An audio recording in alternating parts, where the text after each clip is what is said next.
and I wanted to honor my father, let his name go on. So I'm like, all right, we live. I just explained to them, I don't have a name for this shit. So I'm gonna need everybody to help me come up with a name. Hopefully by the end of this shit, we got a name. I'm kind of your host, Coop. I'm gonna have everybody. Can y'all introduce yourselves and maybe your businesses? I mean, where people can find y'all. You want to start? So I'm Rob Smith. I'm a licensed mental health counselor, and you can find me at Smith Family Counseling Services. I am Bianca Mele. I have a sea moss company, Mele Moss, melemoss.com. That's sea moss you ever can find. And then I also am a life coach. Help people with their lives, find their purpose and their ikigai. Go ahead, your turn. Ashanti Harper, personal trainer and coach at Kinetic Training. Fitness and nutrition. Thank you. Hi, I'm MamaWana with MW Farmacy. I'm a holistic healer, herbalist, and basically I'm just here to help my community and do whatever I can do to uplift my people. Fire. Oh, I'm full. I trade though. I trade though. Yeah, well, you here every week. We was having a conversation before we started, and I wanted y'all two to delve deeper into it. You being a therapist and you being a life coach, what's the difference? So damn, I ain't get to introduce myself. Yeah, we here. I didn't introduce me. We here. We know you're here. Yeah, we here. B's always there. You gonna come with that anyway? I ain't counting. No, you're good. So I mean, I would say the biggest difference is just the clinical piece of it. I would agree to that. The clinical, the schooling. Yes. Like I went to school of life, and you went to school of like books. Yes, for mental health, straight up. Yeah. You know what I mean? And we studied, various theories of how to apply those theories to therapy, CBT, DBT, so cognitive behavioral therapy, dialectical behavioral therapy. Whereas with coaching, we're kind of able to, I would say, talk about everything across the board. Yeah, and I also delve into neuroscience because I'm a very big, Atomic Habits, Wale. I'm very big on neuroscience. So like our brain collects habits into our mind. So we have to do habit stacking. And when we habit stack, we don't realize that the things we do are literally just habitual. We live in a subconscious mind majority of the day. Right. So our subconscious mind is literally just on program. Very rarely are we able to tap into our conscious mind, which is creative.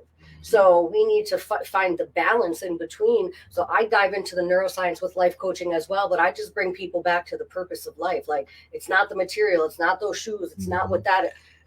This is life. Like, and once you find your inner peace, I swear you can't irk my nerve. Yeah. I swear you can't get me to raise my good luck, getting me to raise my voice. And this is probably the highest it'll go. Right. You know what I mean? Like I don't have a nerve to irk. Yeah, she was. How do you think you got? Then we thought a note was coming. It wasn't tone. Then we thought a note was coming. It wasn't flat.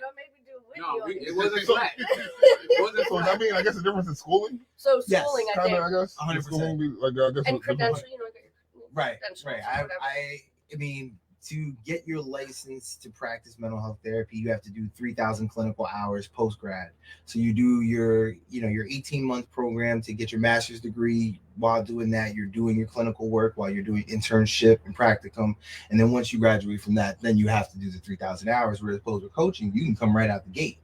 Yeah, I came right out the gate for sure. I sure did. So shout outs to you for putting in that work. Though. Yeah, and I was gonna say, good just shout out to you for for putting being in a that black work. therapist, That's a great. male black therapist. Yeah. That's Yeah. three things that we don't. I mean, No, like that's putting those fine. together is.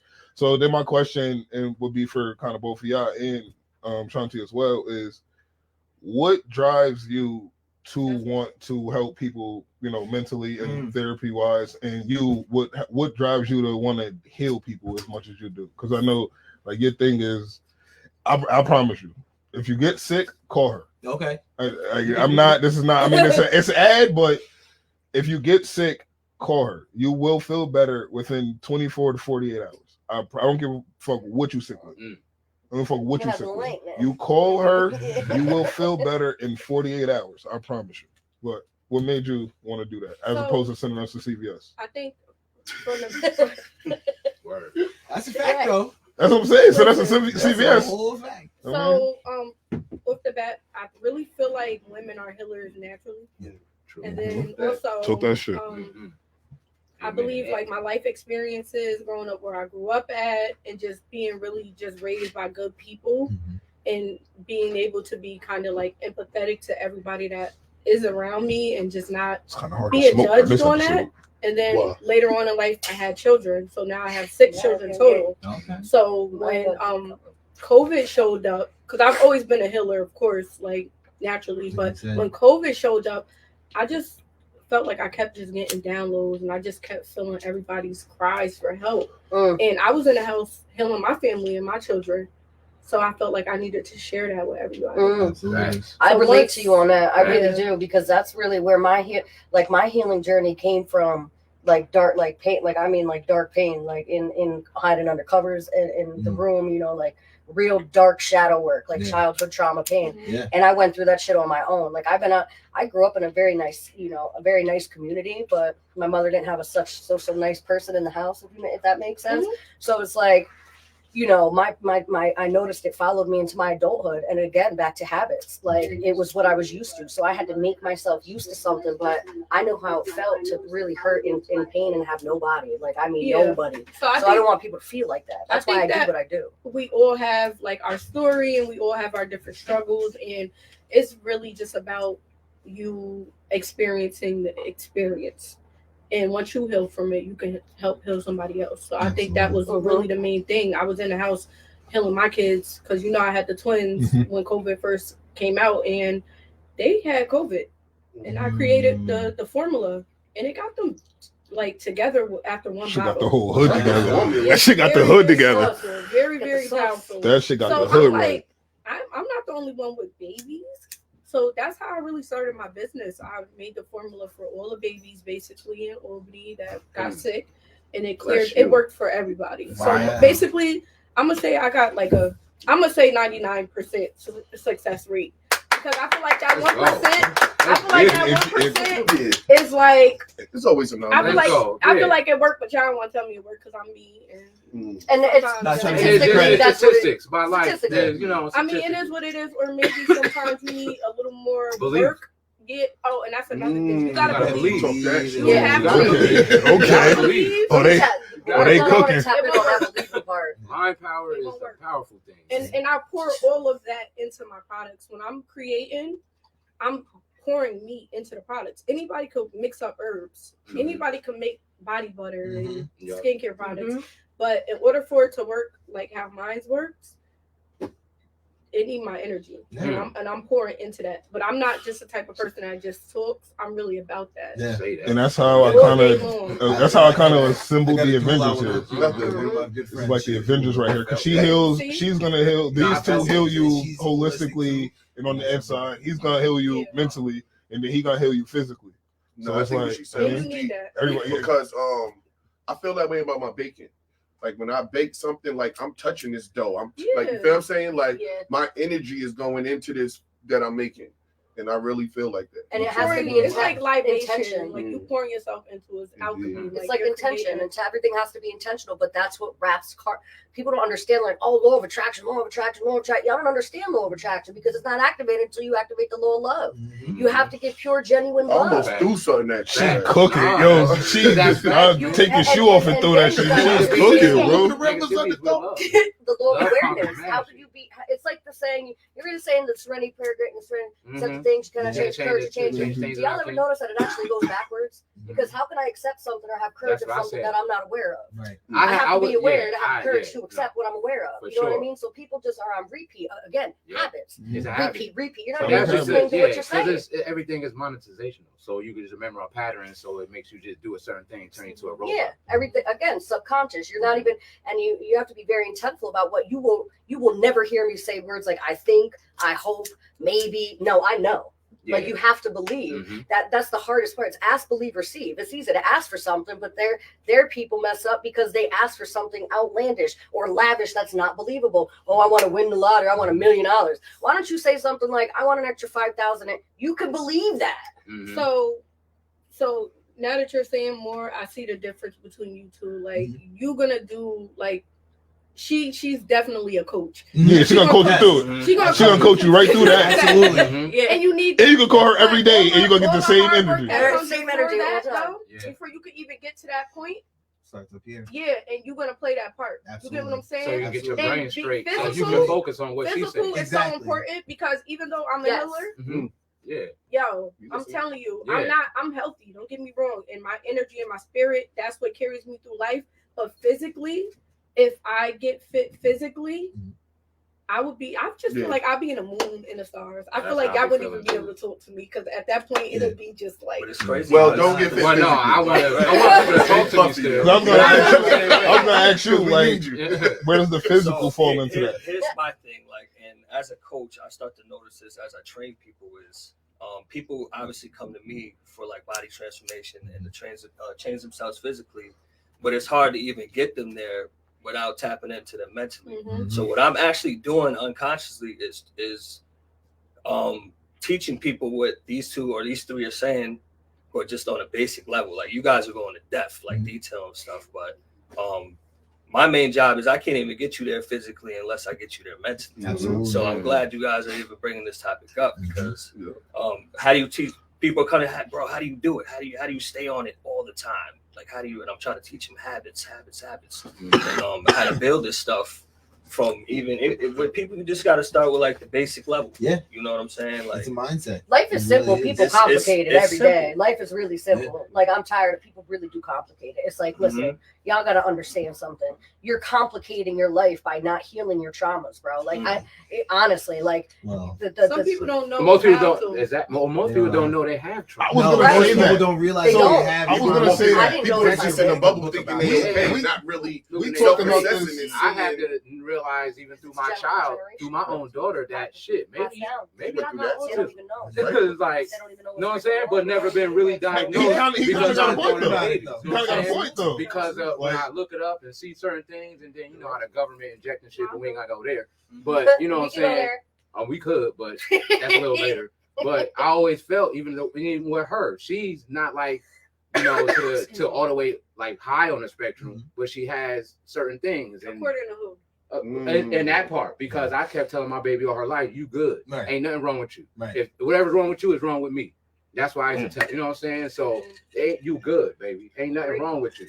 So, but at the same time, clinically, I can see, like, not to disrespect the work you've done. Clinically, you know, there's certain aspects that people do that let you see, like, oh shit, I fall into that. You know what I'm saying? The DSM, that's how we get that diagnosis. And that's really it, right? Is that mental, and that's why I even said we were talking about in the beginning about like smoking. There are some people who have anxiety where like marijuana can really just do it for them. Man, listen. And it can help you kind of take a moment to step back from the situation, take a moment to kind of sit and look at everything around you and perspective take. But there are other people who have clinical anxiety and depression or even autism to the point where and that's where I always tell people the big difference with a lot of these things. And when we diagnose it as mental health, look at how it's impacting your function. I have young adults who across the board, they're fine, right? On paper, they're fine, but they can't function. I mean, these kids can't get out of bed to go to work. They feel like they can't leave the house before work because if they do, they're going to miss their whole work shift. And like, these are simple things that we all think about, right? Like getting up and going to work is such a simple task. It's just kind of what we do, but clinically they're just stuck. And so a lot of it is trying to help them figure out a way to be unstuck. And sometimes that does include medication management. And sometimes it works for them, sometimes it doesn't. And that's where I can understand everyone's apprehension with medications and just the medical field in general. And again, we could go super in depth to the government and how that plays a role into medications too, but we won't. But I think really the reality of it is that there's that lack of mistrust with the medications, and I think that's what gives people that apprehension. Right. I trust doctors. At the end of the day, though, I trust doctors as much as I trust healthy mechanics. choices to all medications. They'll fuck you up enough to come back. Yeah, they get you just good enough. The only deceit is when they don't give it. Yes, and that's where we gotta go. Fuck up something else. From a holistic standpoint, you're talking about what you're putting in your body, right? Because what you're putting in your body is also going to affect your mind. So you're putting toxins in your body, then of course. Your mind is not going to be right. Period. So, and it starts from there. So that's the role that I try to play.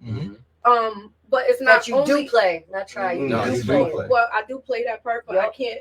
Some people get sick, right? And they hit me up. I don't think that my prices are outrageous, and I'm always giving out deals, even personally in my inbox. If you need something, then and I know you don't got it because I can feel energy. I'm gonna give it to you at a discounted rate, whatever the case may be. But the thing is, it really definitely starts with what you put in your body. So like when you get sick and you don't want to get what I got that I designed for whatever you're going through, and then you take medication and it don't work or it messes up something else, you're not treating the problem. Right. Not treating the problem appropriately. Not at all. And so even that, I try, like I said, I try because I can't save everyone, but you know, like. So you give like nutrition advice too, like you give like. I try to eat stuff. Okay. I try to because you know, like what I eat last night, I made like a whole like Chinese spread with like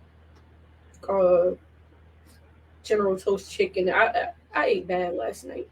So I don't like to talk about my diet. I feel you. But I mean, I know how to mix some things up to help when you need help. You know what I noticed too that actually helps me. How important is a diet? Is that if you can't, if it's not, it's like having, it's like wondering why you don't ever eat the apple, but the apple isn't in eyesight. So it's like if you see it, you're gonna want it. And if you don't see it, you're not going to want it. So it's really what you're looking at, what is around you, what is surrounding you. If you change your whole surrounding and you change your whole fridge and you can't reach for that General Tso chicken because you ain't got no General or Tso to chicken it up, you don't go for it. But I got a question. You know what I mean? So I guess it's kind of for you, but because I asked you, how does food or your diet play into like your mental health? I know we kind of know how it plays into like a physical health, but like it playing into your mental health when it's cheaper to go get a Big Mac than it is to go to the store and get a whole meal. So it's hard.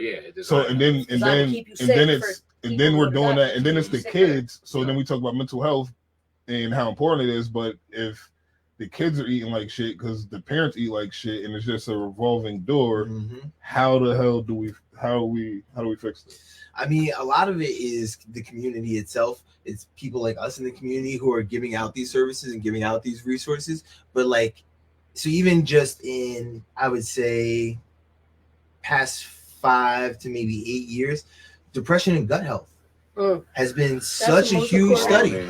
Look, my stomach hurt. Come on. That's why I got Crohn's. Yeah. So I got Crohn's, and a lot of it stems from stress. Like every time a lot of my flare-ups happen usually around stress. Yeah. And so we see that a lot of times. So I think to your point is how do we address it? It's by trying to find resources within the community, like a community garden, right? Capital Roots. Companies that will help in providing, you know, nutritious meals and balanced meals for our families and for our kids. But sometimes it's not always reachable. We know there's food deserts too. Yeah, downtown Albany. Yeah, you see. Downtown Albany, we don't have a grocery store in downtown Albany. But then they changed that McDonald's that we chill. We're not even bringing that one up. Yeah, we just gonna leave that alone. Right. I mean, before I left, it was right. What happened? Oh, that's gone. Down under the by the Simons Union Center? Yeah. That's gone. Yeah, boy just got arrested for breaking in somebody's house or something. Yeah, he just got arrested for breaking in somebody's house and stealing and robbing it. Yeah. But what they got to do with the spot though? He's also the money gone. All right. He took the food. The money gone. Niggas not going nowhere, but guess what? If you help the community, baby, I ain't against you. But I'm saying, so what I'm saying, it was a good idea. It was a great idea. He did some janky shit, right? But that spot, that opportunity is still viable. It's still there. It's still viable. Set up to be a grocery store at this point too. They just need the appropriate people to come in there. But guess what, though? Let's really talk about that. I didn't know that. Damn. Let's really talk about that too, though.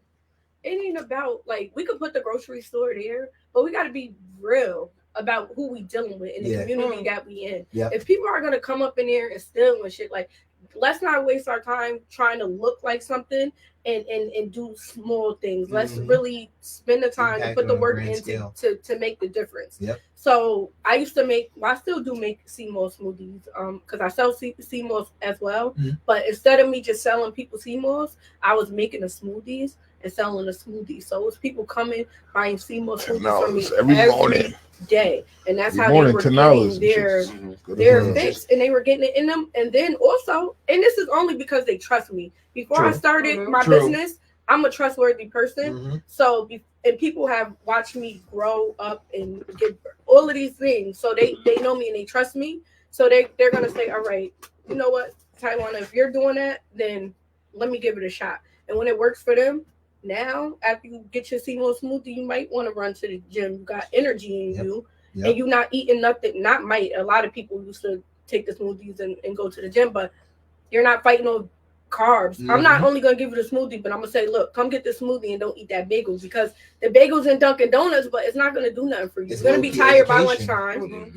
All them carbs. It's empty calories. So all of these things play a part. So if you're not eating bad, then you'll be able to go to the gym and have more energy. And then once you lay off all of that type of stuff, you could keep doing it. Your mental will pick up. Everything will change.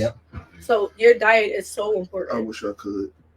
I wish I would. I wish I would. Resistant for me, my mom. That sounds a little too resistant. Like, how do you create a? So I honestly feel like a lot of people understand that they need the importance of eating healthier. Got the cookie? I think the first step, the step of actually doing it is the complicated part. No, not these. So I think like a big part of it is also like accessibility. Like, absolutely. Accessibility.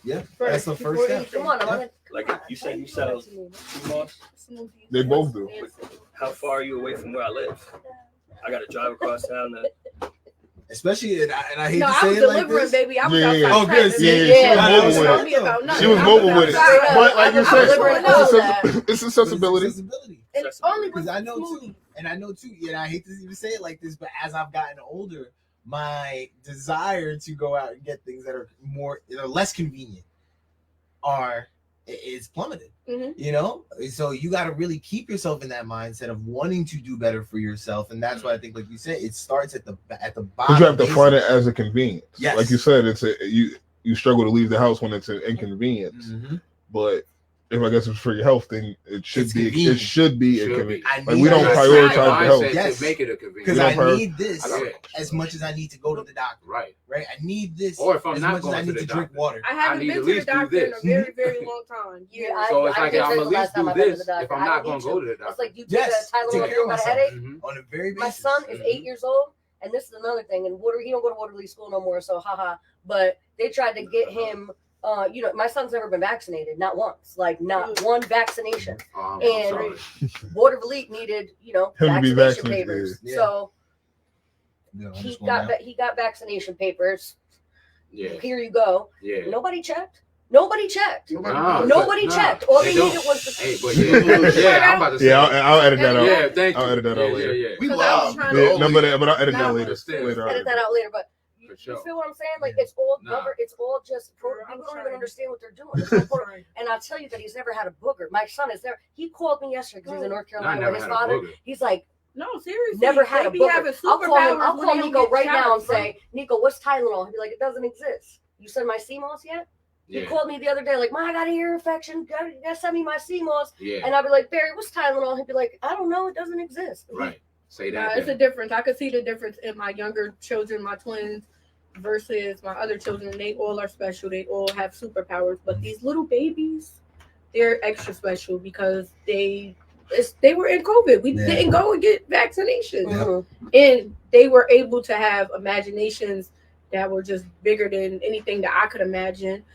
Their vocabulary, everything, they're just really smart. And then now they go to school and it's like, they got to get vaccinations. Well, that's the indigo children anyway. And what's crazy is that we all live in the United States, children right? come We should have the choice, but in New York, we don't know more. Exactly. So, like in North Carolina, my son doesn't need them. In New York, you need them. How political is that? Because they just changed it when, what's his name left? Trump, right? No, what's his name? Who? The one that they said, the governor. Oh, Cuomo. Oh, yeah. My son. Gotcha. That was my guy. I fucked with We're free Cuomo. Cuomo. He's not locked up, but free. Them the indigo kids anyway. I think they was lying. So many years. But my question, kind of off diet, right? Back kind of still on mental health, right? A lot of times we'll say, check on your strong friends, right? Always check on your people, right? How do I check on someone, or how do I check on people if I'm not? If I'm not there, like, and I want to be there for people, but I'm not there for myself. but then you kind of feel guilty if something happens to said person. Right. Or it's like my running joke in therapy, but I always say charity starts at home first. Mm-hmm. You got to give to yourself before you can give to anybody else. So part of that is recognizing you got to recognize that you're not doing okay. It's having the awareness to say, you know what, shit, I'm not okay. I'm not doing well right now. I'm just going through the motions. I'm not being able to maintain. I think once you realize that you can do that, then you can do the things to make the changes, right? Eat better, get coaching, or use CMOS, right? Go to the gym. Mm-hmm. Attack your mental health at its basic core, and then also too by speaking. I'm always going to promote therapy because I think therapy is a healing experience, and I think again, like you were saying earlier, we have trauma sometimes that we carry with us, and this could be part of it too. Is that you may be carrying some trauma within yourself that you just don't know about. Mm-hmm. It's generational trauma sometimes. Mm-hmm. Sometimes it's trauma that starts at a very early age, but it's checking in with yourself first. I can speak from like and especially like where if you come from the hood, quote unquote, like we talked about this on the pod recently. We deal with trauma. That like you said, generational trauma. Like no snitching, but we don't call the cops or normalize that shit. Like that shit is not okay. Yeah. Like that shit is that shit is not okay. I don't get like, that's trauma, my nigga. That shit is not okay, bro. Like nah, it's like it's like, but we ingrain that into a 6-year-old. It's like no tattletale, like yo dog. No, the problem, what it is, like yo, it's not. And some of that shit is like it's not okay to grow up with some of these thoughts. Like beating your kids, that's not okay. The problem is the misappropriation of the word snitch. Sorry, nigga, I'm trying to come home. No, but yeah. So people teach kids. No. That's definitely what it is.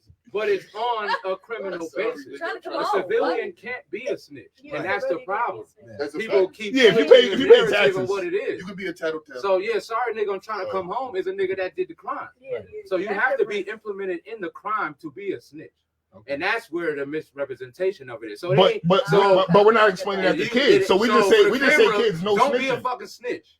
Nah, but look, we just tell kids to teach the kids what an actual snitch is. Yeah, we just say no snitching, and then you just got kids saying, "Well, I'm not telling on this." I'm not little nigga, you not a snitch. And then it's just me that want to take it to the next level and say, you know, the whole system is against us, and we shouldn't be. We could just hold each other accountable. Hey, if you raise your children the right way and hold them accountable in the house, when they go out into the world, they're not going to be doing all this. Well, they shouldn't be doing all this wild shit.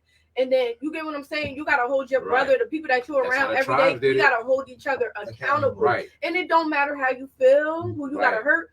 But if you're gonna be doing weird stuff, you can't even be around me. You can't be my friend. You get outcast. I don't want to exactly. That's how it used to be. That's how it used to be. You gotta get outcast. Somewhere along the line, court. I be like the judge, bro. Yeah, somewhere along the line, we adopted this "everybody must go" mentality. Yeah, bring everybody along. Nah, everybody can't go. Oh yeah, we need sacrificial lambs. Everybody has such different experiences. Like you could be walking down the same street in the same town at the same exact time, me and you, right? And we'll have 2 totally different stories to tell because of perception. So your perception walking down that street is going to be based off of your mind, what you were taught as a young person. So my experience, you might be walking down the street and it's gloomy to you. I might be walking down the street and it's beautiful and oh my God, look at this and this, but something activated some sort of trauma in your brain. So that's how we get different stories because we're given different perceptions and lives. Even my wife, when we drive around, it's funny because like the things that attract my eye, the things that I see are different than the things we see. That's like if I'm watching a movie, together we won't miss nothing. Yeah. You know what I mean? Yeah. Like, but that's the balance, though. That's how exactly. So it'd be like, exactly. She'd be like, yo, you seen that dude over there? It's supposed to be. But then I'm like, yo, you seen that car right there? It's like, no, I missed it. Like our eyes just attract to different things in our journey. And you using y'all two as an example, like as men, like when we walk past each other, that's a size up. Like we damn near like from a distance. We're like, yo, if I didn't know him and we were walking toward each other, I'm gonna in my brain, I'm like, yo, if he pop on me right now. Like, you gotta talk it out. Nah, if he pop like yes, as I'm walking down the street, and I see a stranger. If I see it, or I'm going for your kneecaps. Is that a bad thing though? Yes. No, that's trauma, bro. I think that's trauma as hell. I see another black man because I don't do it with the white man. I only do it with niggas who look like me. I don't do it with the white man. If the white man is walking toward me, I'm not even gonna question if he popped me. I'm not even thinking that. Right. The black man, if me and homie is walking toward each other, I'm like, yo, and I'm not even hoping it do or thinking that it might. It's just like from 50 feet, if he pop on me, what might happen? We'll still walk by each other, but if he pop me, I might be able to take him. You start thinking though. Yeah, I'm just thinking in survival mode, but it's not a good thing. Yeah, it's survival, but I don't know if that's a good thing. But you just said it though, it's survival mode, and so no, I don't want to be in survival, but I don't want because of how society. But we shouldn't have to live in survival mode. Sure, and that's only like why do we always gotta live in survival mode? Back in the day, our ancestors saw each other; they didn't look at each other as a threat. Why do we have to? Because now I gotta teach because I'm gonna bring that to my kid. Now my kid, he got me in the same way. But I think it's a mindset. Still, once again, that we pass down to each other over time, right? Yeah. But then also too, it's the things that have happened, the things that we've seen, the things that have occurred. And so to that point, and I don't know who said it, but why is being in survival mode bad? But that means your body's experiencing cortisol at a high level all the fucking time. Cortisol will kill you. Cortisol is a stress hormone. That's the shit that turns all like it really does. I mean, his example was not the. I understand what he's saying. Yeah. What you're talking about is like really somebody just really being fucking. I've been there before. All the time. Straight up. Yeah, it's not necessarily fight or flight. It's more so of if me and Fu walking at each other, I'm just like, if he pop. All right, prime example. These two, if these two, and not the no shit, but if he walking at me, I'm like, I'm gonna have a long day with him. Like I'm gonna have to stab this nigga. Me and Fu, we gonna fight. He my size. I'm gonna stab him. I'm gonna have to like. It's gonna be a long day with him. So it's gonna be. Look at this nigga's shoulder. It's gonna be a long day. So you thinking you gonna learn him? I'm trying to snap your shit early. But fool, I get it. I'm just saying, fool. I'm just saying off perception. Just off perception. So like I might walk more comfortably. I might walk more comfortably past you than I would him. I'm gonna walk way more comfortably past you than I would him. That's a mindset. Why's that? But that's a mindset. Why's that? Because it's a mindset. Because if he pop on me, it's a mindset. Because if he pop on me, I'm gonna feel like I could take him. If you pop me, I'm gonna feel like I'm gonna have a long day. Meanwhile, he might be able to bro. Way better than you. Yeah, exactly. He might be able to beat my ass and you can't. And you can't. I just don't know that because you got shoulders and he don't. So that's my thing. I'm gonna look. It's just a perception. So why do we get mad at white people when we walk by? When they cross the street, I don't.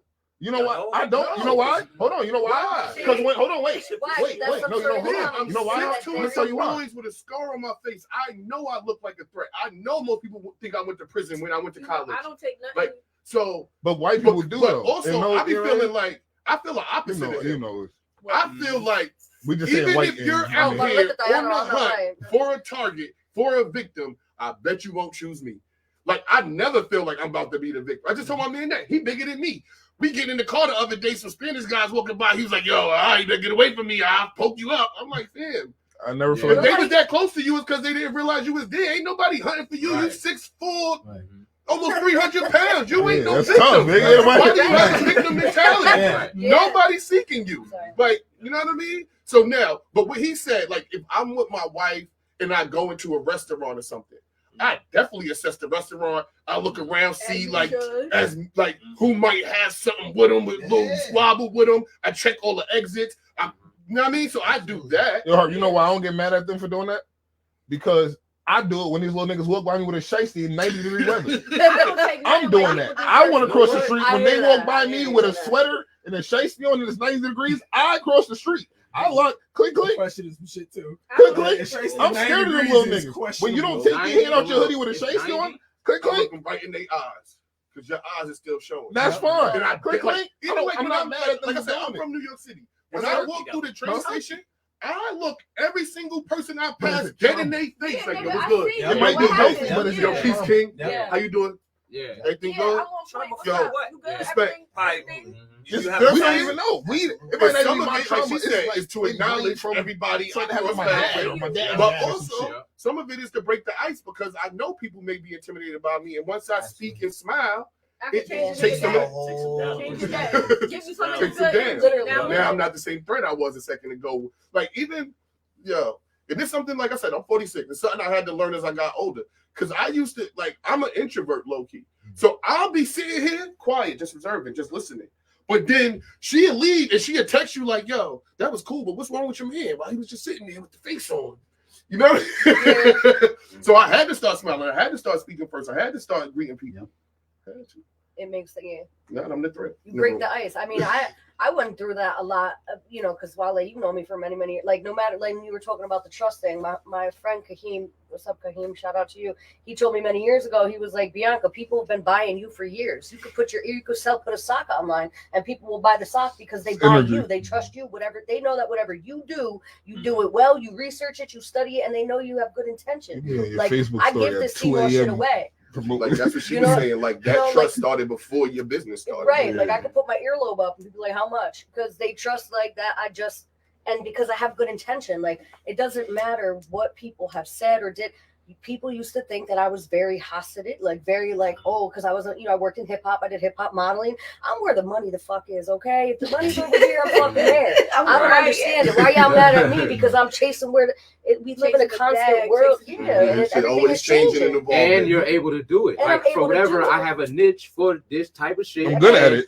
Like them jobs that people don't get taught in school, like you can get paid for. Like, nigga, you get paid for do that? Yeah, like, I make money off of digital products. You know how much money I make off of digital, doing just digital products? Right. Ebooks and digital products, selling people. I have 5-star notebooks all over my house. I wrote a book. And my dumb ass don't push it enough, but it's just it's all this shit is mindset, man. It is mindset. It's breaking mindset and just doing. That's why so how do you fix your mindset then? Like what do we do? For one example, this winter, I told myself I'm not going to wear long john.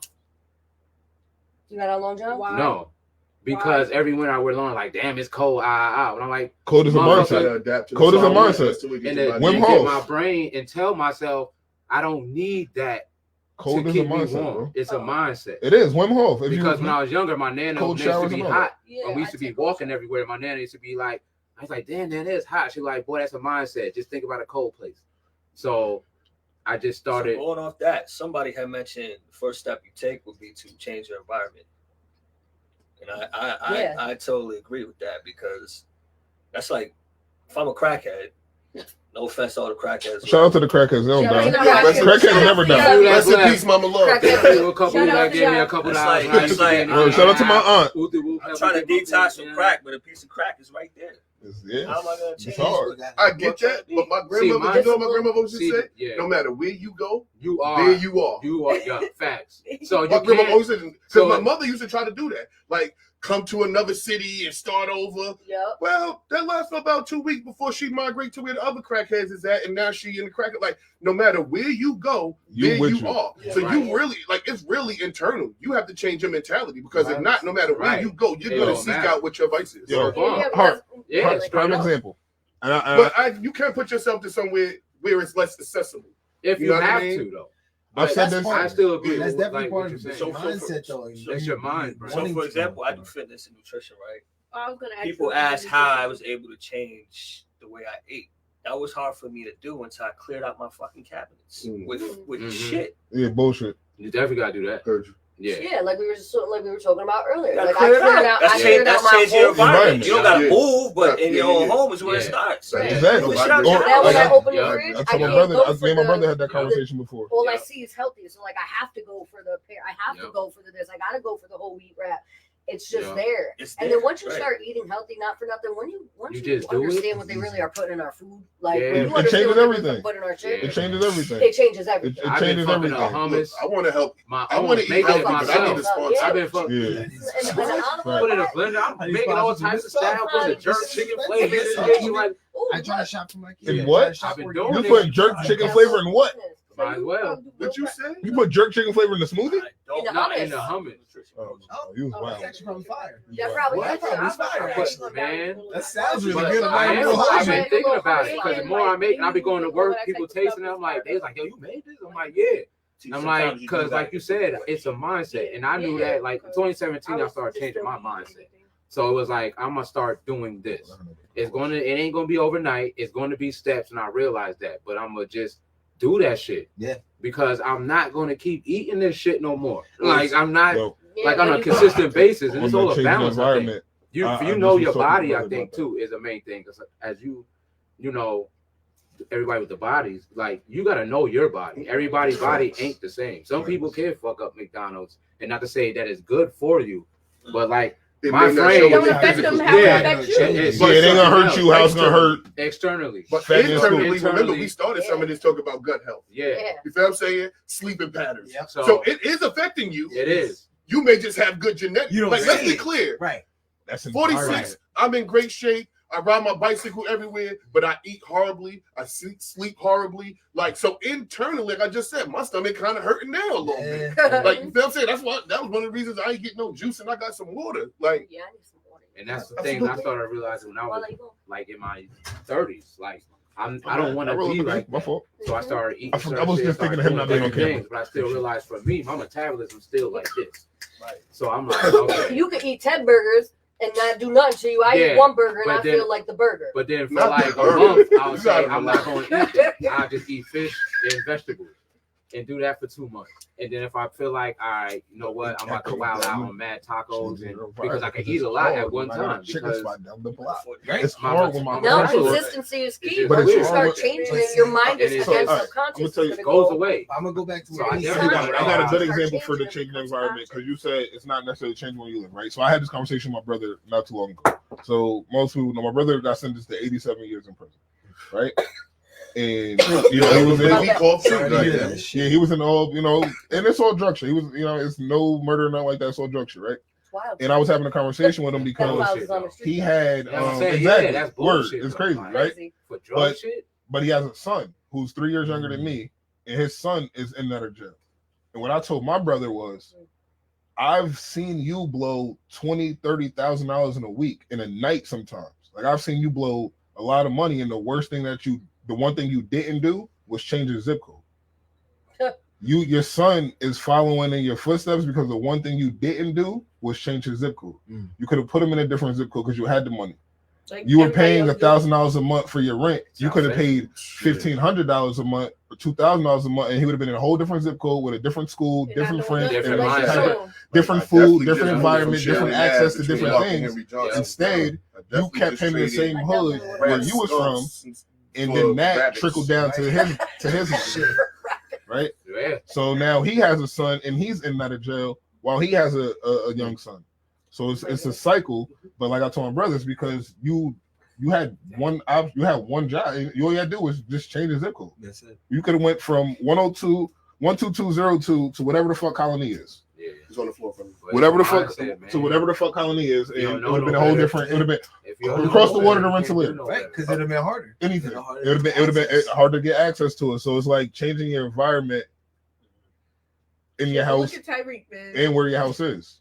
Changing your environment only goes on one, because like at the end of the day, what we're saying is a lot of people don't change their environment.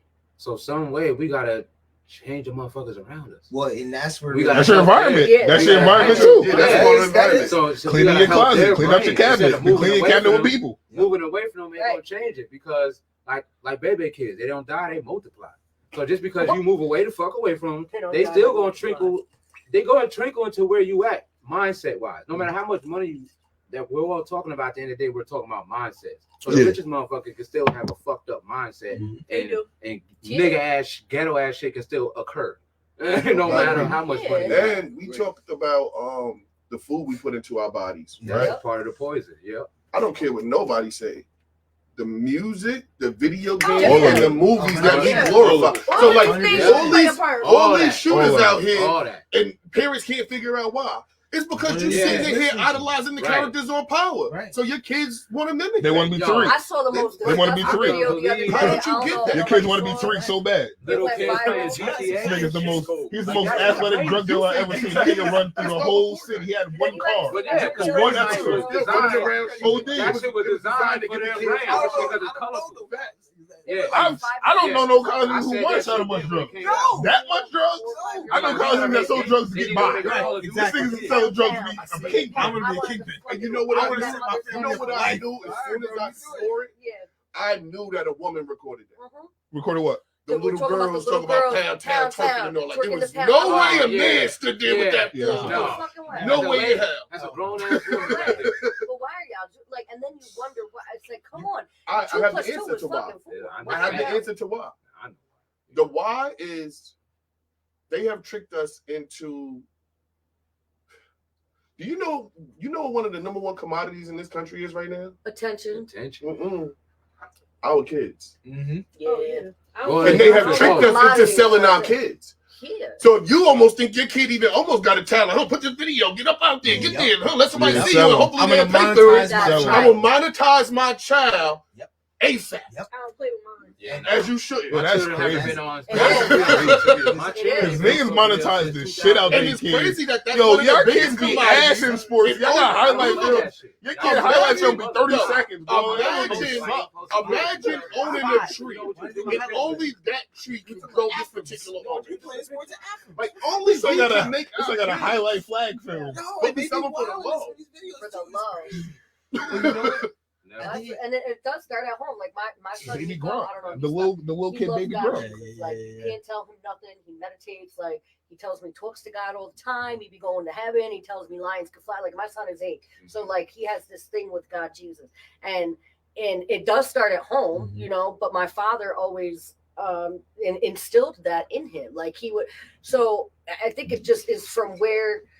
You go as a parent and what you're showing your children, and they do follow your lead. Like they do follow your lead. So my thing is like, why are you parents not making your child a better version of yourself? Like I had a lot of trauma. You can't tell me nothing. My mom ain't paid cheap that shaved my legs, but I grew up in a house where you should have. You know what I'm saying? So I make sure my mother never told me she loved me. I make sure I tell my kids every day I love you, you know, like things like that. It's just like we have to, because I never wanted my kids to feel like how I felt. So I broke that. I broke that generational curse with my children. I make sure I tell him every day, you know, you're healthy, you're wealthy, you're this, you're that. He does all his stuff. So I feel like we need to really focus on our children, and they are the future of our life. So I've been preaching for how long? I've been on Facebook telling people, get your kids, man, get your kids. Yeah, but it's really get your kids, get yourself. It's really like it's definitely get yourself, but get your kids. Get your kids, but let them Don't let them just go and like. I know that we're gonna introduce them to certain things, but we should always want them to be better than us. One thing that I practice with my kids is I'm definitely gonna, no matter how bad it looks and seems, we're going through the experience. We are experiencing it, and then we're gonna moving forward.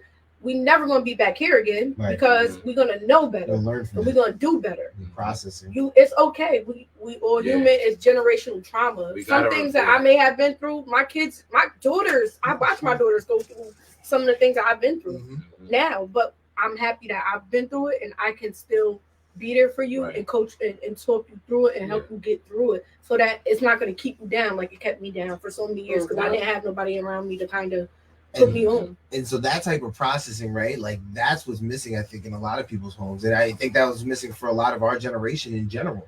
And that's why a lot of us, we have this unprocessed trauma that we sit with all this shit and we carry it around with us on our shoulders in our backpacks.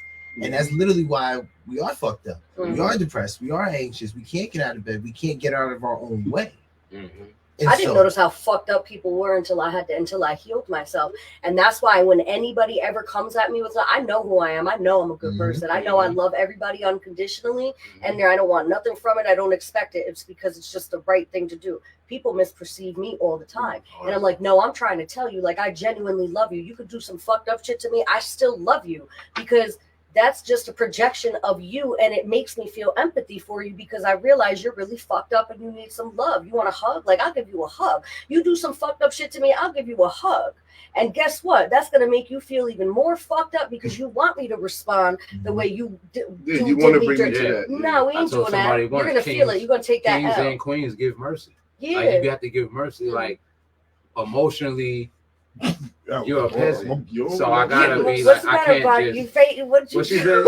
No, seriously. Well, I'm because she stayed on that. Because if I'm here, like, I don't gotta kill an ant with a sledgehammer. Like, what?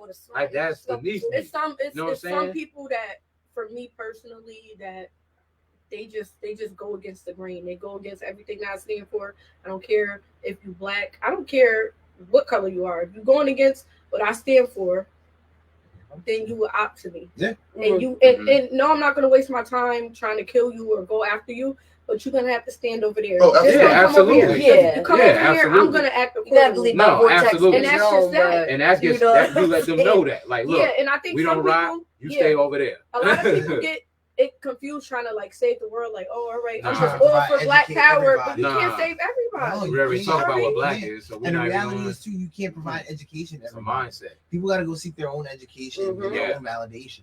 You can't keep giving that to people because sometimes too you're just beating your head against the wall and then you wonder why you're frustrated, and now that energy spills out into your home. Now that energy spills out into your kids. Do that to your kids. Don't do that to the whole world. Exactly. Don't waste too much time trying. Don't do that to your kids either. No, I mean, please don't. Not in that way. But I'm just saying. Yeah.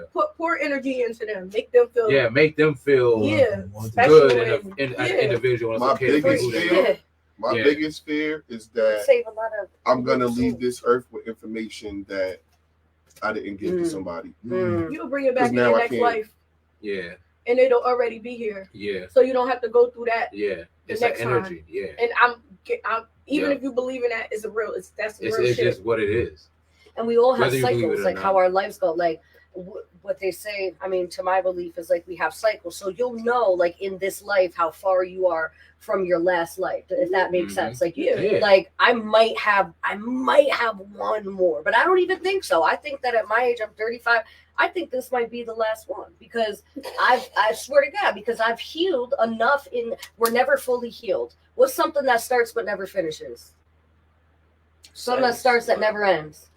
Healing. We're always healing. We're never healed. So like, but I think that if I come back in my next, I'll be like a life path 33. I'll be like a real, because I am a motivational speaker. You know your life path number? Of course you know your life path number. Of course I know it's 7. My life path number is 7. I'm a 4. Are you a 4? Yeah. 9. I'm a 9. It's like my favorite number. Okay, educate me on that. I'm with you. Numerology is. And that was key. Your birthday. To not be afraid to ask that question. Yeah. You know what I mean? It would have been ezy to sit here and be like, I was like, yo, That's actually I'm a 5. You fuck around, might be a 5. That's probably how would you Google the joint. You do your birthday and Google the time you were born. The time you were born. Yeah. It's numerology. You don't need the number. Yeah. But you know what's crazy though? Because I asked about this. We did this on the podcast one time. I asked everybody on the pod their life. 4. Okay. I asked everybody on the pod this before. Nobody knew what it was either. So I explained it to them, and then we all looked ours up or whatever. And it was so. It was almost so spot on that 2 people decided not to read theirs out loud. Really? Damn. Out of the 4 of us in the room, you be like, God. Yeah, out of the 4 of us in the room, 2 people decided not to read theirs out loud. That's how accurate and close it was. I was proud of mine. And that's just, and again, I was just like off Google. We put their life number in, and we started to read. And I read mine. I'm like, I knew it. Matt was like, I knew it. I motherfucking knew it. I'm gonna keep this one. When I read mine, I'm like, I fucking knew it. Yeah, me I gotta start stepping in my shit, I said the same thing. thing. Bullshit. Because I'm a big 9, like straight up. My path number is a 9. Yeah, life path number. It's crazy when I'm looking this up later. Yeah, you just put it in your notes and then look it up later. But when you start so what does the 9 mean? Like everything, everyone's is different. Yeah, everyone's is different. So like a life path 7, like 7s are healers. 7s are they're here to interact with people. Like I'm the most extroverted introvert. You're 3. Oh, you're 3. What's the 3 mean? So you got. And then you read up on it. But I'm like the biggest extrovert, introvert. Like people don't talk about this. I'm not an alpha female. I'm not a beta female. I am a sigma female. I am a rare female. I am a sigma. And people don't know about sigmas. They're like, oh, you're alpha. No, I'm not alpha. I'm a leader when I have to be, but I know how to be submissive. Please take the pants. I'm tired of fucking wearing them, to be honest. You know what I mean? Like, I want to submit, but I just ain't got nobody to submit to. And it's not that I'm this, like, you know what I mean? Like, oh, you know, I know it all. No, I don't know it all. I'm tired of trying to figure it the fuck out, to be honest. I feel like you need to submit to yourself. Yeah, I've submitted to myself. And then when you're dealing with the right people, because it ain't just about your partner, but just everybody in your life. I just have standards. I have boundaries. When you understand you're not gonna play about who you got keep around. Now I have standards and boundaries. I never did before. I played myself a few times in my life. I used to have no fucking boundaries. You know, like I had to learn those. You learn your boundaries, and your boundaries change, and you grow, and they grow, and things change. Like even when I was my boundaries now ain't what they were before. When I was a little, I didn't know better. Little street pharmacist, and I ended up finding a loophole in the system, and I was in a rehab, and I'm sitting here with all these, you know, real hard drug addicts. I'm listening to them, and I'm like, damn. So they used to have counselors coming in, and there's one counselor that used to come in. He ain't never do shit. He ain't never smoked no weed before. So nobody respected him. So it's like you ain't went through shit, and I'm not just saying that. You know, a smart person definitely can learn from somebody's fuck up.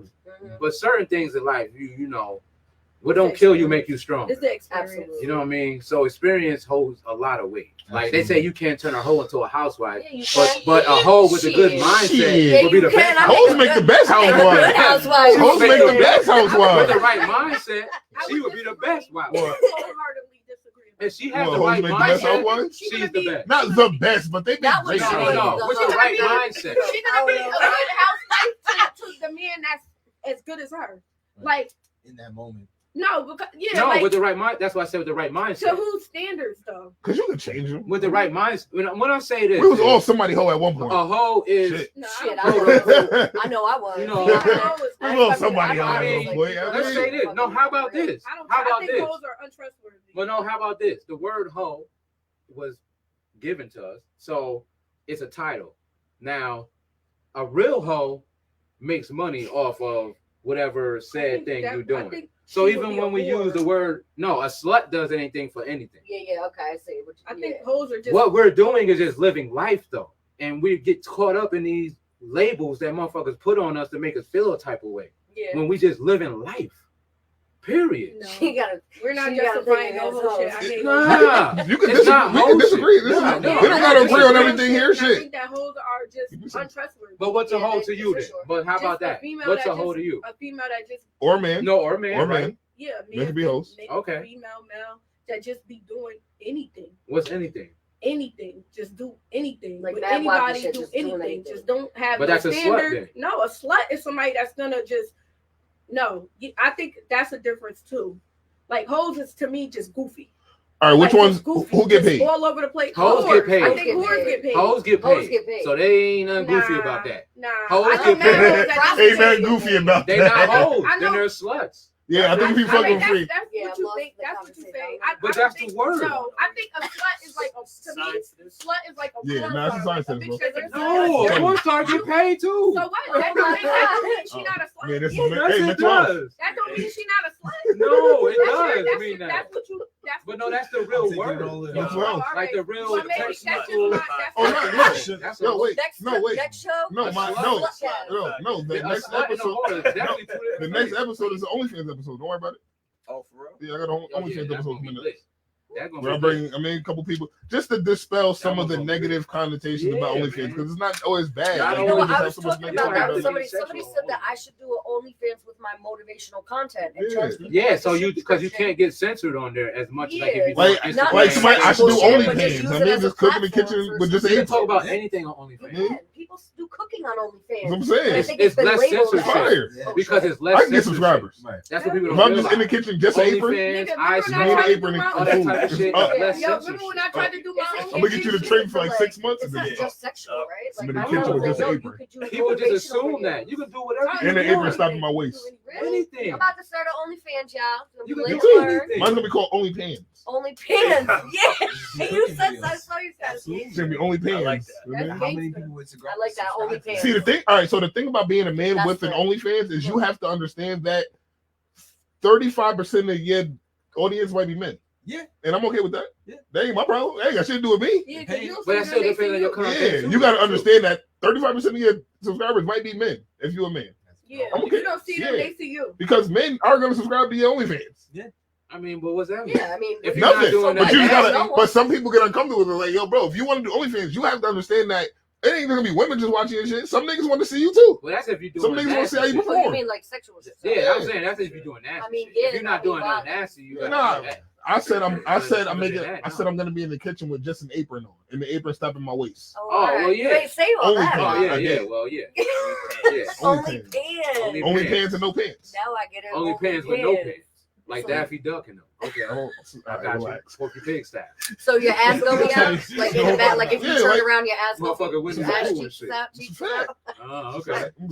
You must be healed. Get your money. You must be healed. You must. I got my own fans. I just ain't. You must be healed. You must be healed. No, I'm actually very traumatized.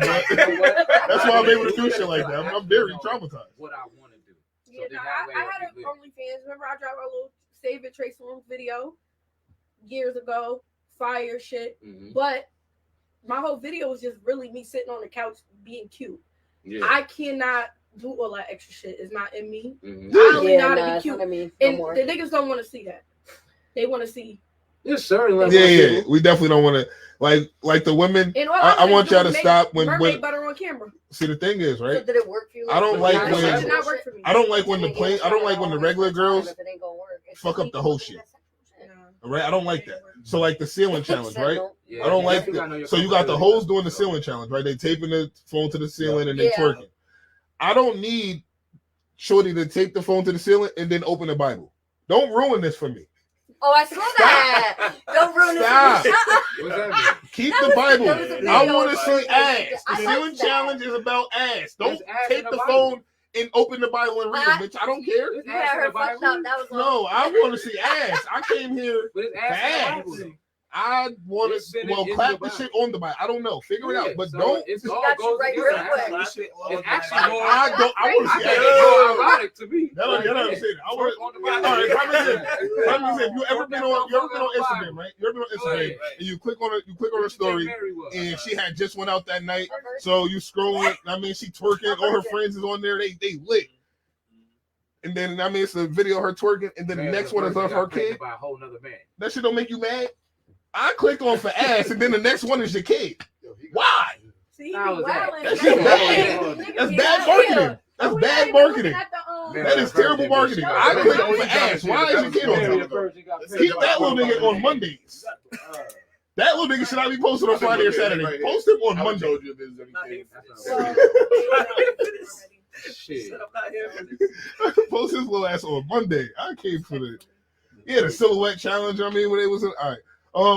I never. You're really hung up about it. I don't like that. I don't because I think that because it's trauma. It's brainwashing. What trauma was that? It's brainwashing. That's traumatic. Yes, because you know where my trust issues come from. Where? You want to know where my trust issues come from? The day that I went to grab a chocolate chip cookie and it was fucking oatmeal raisin. Wow. I've never trusted nobody since. Whoa. That's fucking trauma. That shit was at like 6, bro. I've never trusted a nigga since. What? You go to get a chocolate chip cookie, that shit raisins in that bitch? I'd have lost it. You crazy as hell. No, ain't no chocolate in it. It's just a raisin. Nah, I'd have lost it. I'm with you on that. Trauma. I'd have motherfucking lost it. Like fuck life and everything. Perception. Trauma, man. Shit fucked me up. But I had a similar situation. My nana, my mom was. I was at my nana crib. And then my mom was supposed to take us somewhere, and then she didn't take us. And I was fucked up by that shit. And my nana said, boy, don't you ever get your hopes up over anything, over anybody. Just be accepting of what people do for you. Nobody's expected to do shit for you. Nobody is expected to do nothing for you. Everybody is a human with their own trauma, with their own thoughts. So just be appreciative of what anybody does for you. I think that's traumatizing. That's not. You're gonna tell me to downplay my feelings? No. She didn't say downplay it. Understand. What she said was just know that anybody can deceive you. Of course. So be prepared for that shit. So don't let it be having you like you is in the goddamn corner broke down. Like, no. You're gonna have to realize that this shit is gonna continuously happen through your life. And you pick and choose who even you even allow to give that power to you. Nobody's obligated to do anything for you. Everybody is a human first. Before they even have children, before they do anything else, they are who they are. And you can't expect anybody to change who they are just because situations change in their life. And that's what she told me. So you don't get upset about how people do certain things or when they don't do this and they don't do that. That's something within you. because I think all we were talking about is mindset at the end of the day. Mm-hmm. And when people can give you some type of level mindset, even if it's at an early age and through your adolescence and your 20s, you're doing wild shit, but then there's still that subconscious in your brain, like, remember Nana said this though. You know what I'm saying? Remember Pop said this though. Mindset. Just because, and there's no disrespect to your grandmother, but just because some of our like elders may have taught us things. That's what I was talking about. Doesn't Trauma, make it right. the And I think that is a the snitching, and that's what I'm talking about. It's not fair. You gotta unlearn some stuff. Yeah, we have to, because like you asked me, like, where did they come from? If I see them two walking and I feel like that, I said it might not have been nothing I went through. It might be something my dad went through or something his dad went through, and that shit just passed down to me naturally. Like, I don't know how that shit got to me. I was looking it up, you know, because I wanted to kind of be somewhat informed before I got here about trauma and shit, and it says it can be genetic. Like, it is trauma and stress is genetic. It definitely comes down, and the thing is too, again, it's the lack of awareness, right? And so trauma is so crazy because, well, really the human body is so crazy is because I don't know if anyone's ever heard the book The Body Keeps the Score. Yes, I read that. So I love that book. About trauma and how that trauma stays with us for the rest of our lives, right? Until we heal from it. And so really the whole purpose of that is trying to understand, how do I unlearn these behaviors? Yep. To that point. How do I reframe my mindset to challenge some of these negative thoughts that I'm having so that I can change my behavior, change my life? But you have to challenge yourself. You gotta challenge yourself on regular shit that you do every day and be like, nah, I'm not doing this no more. For at least a week or 2 days. And or stop lying to yourself. Hour. And stop lying. The biggest lie I ever told myself was I'm okay. Yeah. Absolutely. But you know what though? And it's fucked up because more trauma. It's like my bullshit. More trauma. My bullshit ass saying when I say, I tell you I'm okay, because if I tell you I'm not, what you gonna do about it? And that goes back to your point fucking trauma. To that first question. Because there's probably shit everybody in this room can do. If I told y'all something else, I'm probably sure everybody in this room can help me. And they would listen. Listen, sometimes just seeing that you're not isolated in that problem, to see that other people have similar problems and issues, that can bring you to some level of healing sometimes. That's why I say that's my the first thing you statement do is is dig a hole and be like, it's me, I'm by myself, nobody understands. That's the good thing about nobody's but I just put that in a poem, like in my poem the other day, and I said I talk to myself in the mirror because I don't have anybody to talk to. Every time you vent, they just use that shit against you. So well, that's like Chris Williams. You know what I mean? Do better with the people you choose to have around you. But you can't just listen. No. Listen. Let me tap in on that really quick. I had a really good childhood friend that I had known, right, for a long time. Never in my life would I have thought that they did what they did to me. And this is recently. And I allowed them in my home. And regular, like, not only was I helping you and you know, with your mindset, knowing what you had going on, robbed me.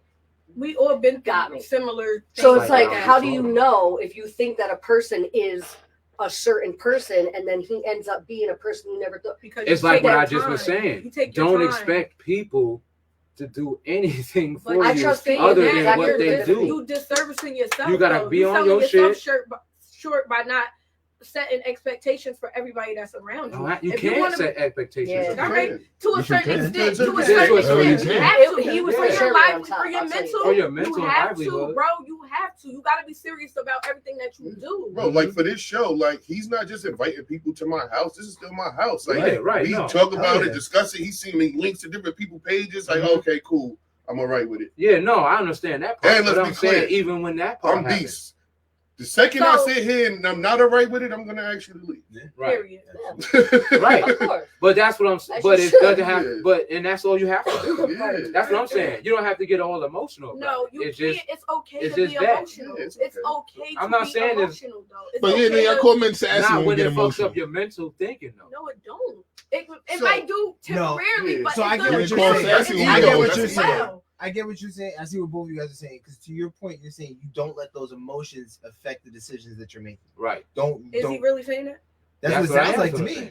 He's a therapist. He hears something different. He a therapist and he said that's what I'm saying. That's not what I'm saying. Like, he got certification. I think that's see, people never want to give me credit for nothing. A whole nigga with a certification said that's what he's saying. And I'm saying, yes, that's what I'm saying. I'm saying don't let the shit that you go through stop you from. That's not stopping. Yeah, saying the same thing, just different. Yeah, you just exactly. I mean, it's just my shit is a little. I'm just gonna like my clip. You mean That's all. face, But it is. I don't like that. But this is what I experienced in my life. I don't like. I'm saying the same shit, just different. Because I'm not saying that you can't. You don't have to do nothing. Like me, I got kids, right? So these people, they like to get on Facebook and say, well, or on the internet and say, well, you knew you was having a baby by that nigga, so and he's a deadbeat and all this other shit. And it's just like, so if my baby father don't want to do nothing for me, then I'm not gonna stress it because he's my kid. No. You still hold him? No. Yeah, you wildin'. That nigga.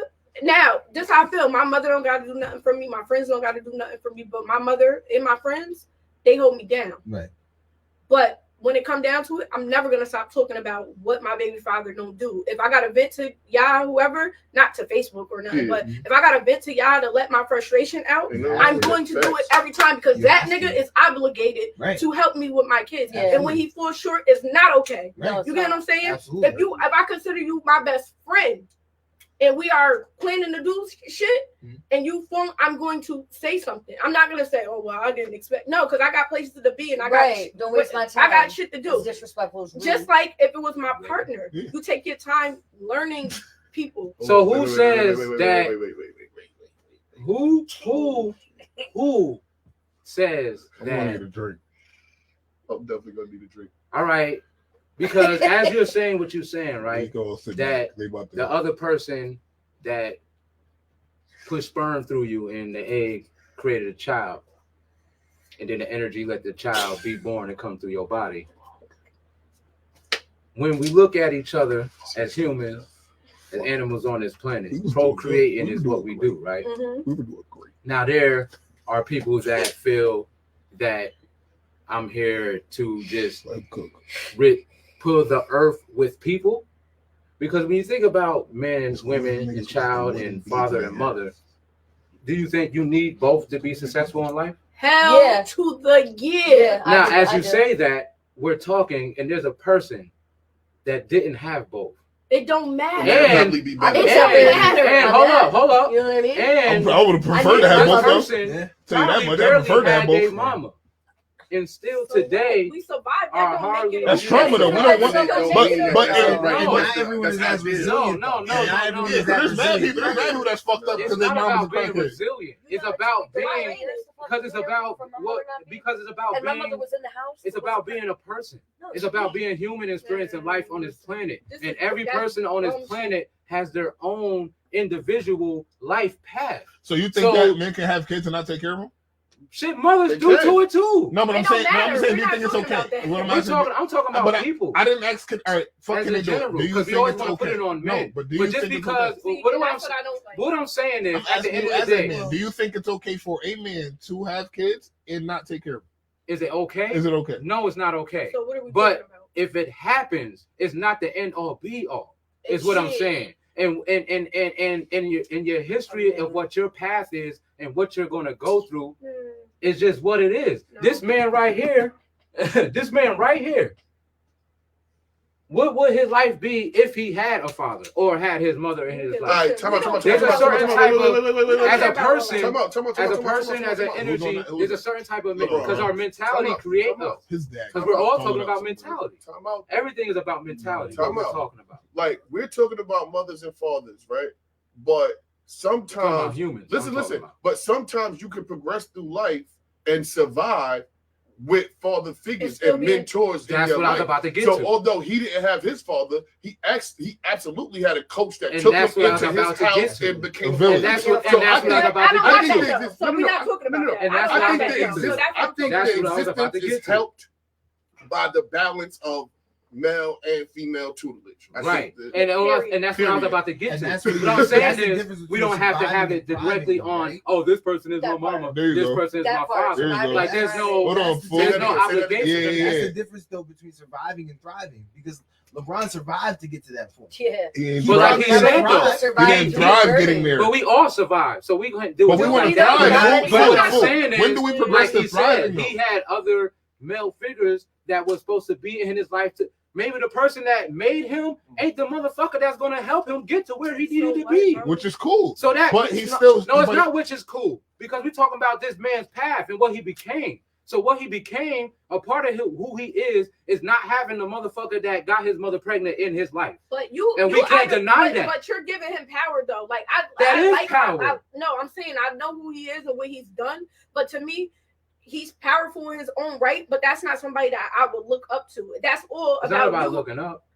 I'm just saying that's just not somebody that I would even think of in that light as an example. Why not? Listen, you saying all of that, bro. You're a man. You're not a woman. You a man. I know you speak about your kids and you love them and you've been there for them. But me, I'm not surviving. I feel like I'm struggling. I'm barely making it through the day. I got 6 kids and I do this shit by myself. And listen, we don't get no choice, bro. And I'm gonna tell you right now, if my baby father would help me more, my kids would be doing better. All my kids are suffering, all of them. No matter how good it looked, no matter what I could give to my community, no, none of that shit matters because at the end of the day, my kids are suffering because they don't have to both parents. No, even if they have the same household. She said women don't have a choice. I'm just saying. I said, and I'm about to say that you do have a choice. The choice you had a choice, and we because there's not a man on this planet that can say, "Nah, don't have that baby."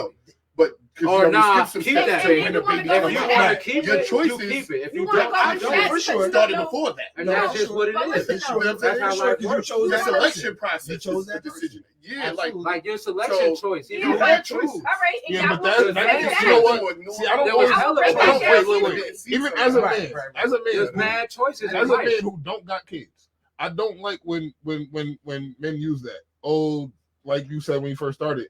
Oh, you knew that he's a deadbeat. You knew that before you got with him. It's like niggas change. Just like women change, niggas change. So you don't know that. So sometimes women have kids with niggas because he was one way when she got pregnant, and then once she got pregnant and had a baby, that nigga completely switched. No, you can't. Don't think of and that goes back to the obligation. Like my nana told me, nobody's obligated to do nothing. No, but that was the reason why. No. Once you procreate and you attach your kid, you obligated. No, a man can have 1,000 motherfucking kids until he's goddamn 100 years old. That's how he's obligated to take care of all 1,000. Yeah, he's obligated to take care of all 1,000. Who's to say that? He should be. Who knows? The universe is because. The universe is not designed. And that's where our trauma comes from. And multiply. And that's where our trauma comes from. That's where our trauma comes from. You feel like men? Yes, it is. There's going to be other men in life, like B said. There's going to the person that needs to be in your life, the male figure that needs to be in your life is going to come to you. It may not be the person that you needed to be. There's so many people. No. So y'all telling me if Jeffrey Dahmer had kids, he needed to help raise them motherfuckers? We're not saying that they no. No, that's a different story. No, it's not a different story. Very extreme. Some people are not equipped. Very extreme. No, it's not extreme. Some people are not equipped with the shit that needed to be to feed the person that you had. It doesn't mean just because you came out of my body, I got the right tutelage and the right mentality to give you what you need in life. Nobody said. Hold on. Nobody said you got to. Wait. That's just reality. Fool, listen. You're saying just because you have sex with somebody, they're smart enough to be. Listen. That's not what we asking. That's not even what we asking now. Because now I'm gonna use that as an example. Let's say she got a man, right? And she got her kids, and she has a man. Mm-hmm.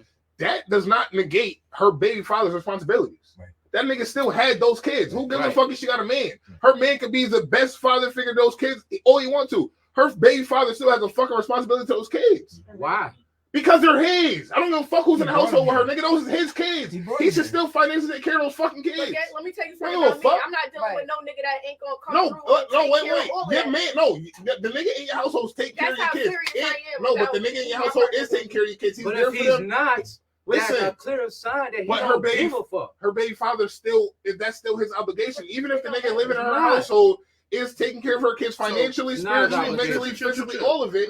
Her baby father still has an obligation to be there for his kids. If you have an outstanding bill, you crazy. Right? You're obligated to pay it. Regardless. You can make a choice to say, I'm ignoring it. I'm not going to pay it. But that shit's still here, nigga. You won't get your license until you pay it. You won't get your license until you suspend your license. Until you pay that bill. Until you pay them suspension. Until you pay them suspension. Word. Jeffrey Dahmer and B ain't the same either. 2K. If you're going to be, my thing is this: what's for you in life is for you. That's what I'm talking about. My whole thing is always about energy. And what is life? Thought I was the what's for you? So you met him. And life, whoever is for you is for you. Good luck with Period. That. It's easy for a man to you keep saying, like no, you always saying like chance a man, because there's men that take care of their children because their mamas ain't shit. Because everybody in life is who they are before they do anything in life. It's not just a male thing. It's a human being. It's a human thing. It's not easier. I know mad mothers that don't take care of It's literally the 7 stages. So it's not easier. Hold on. Give me 2 minutes. Wait, can I speak to this?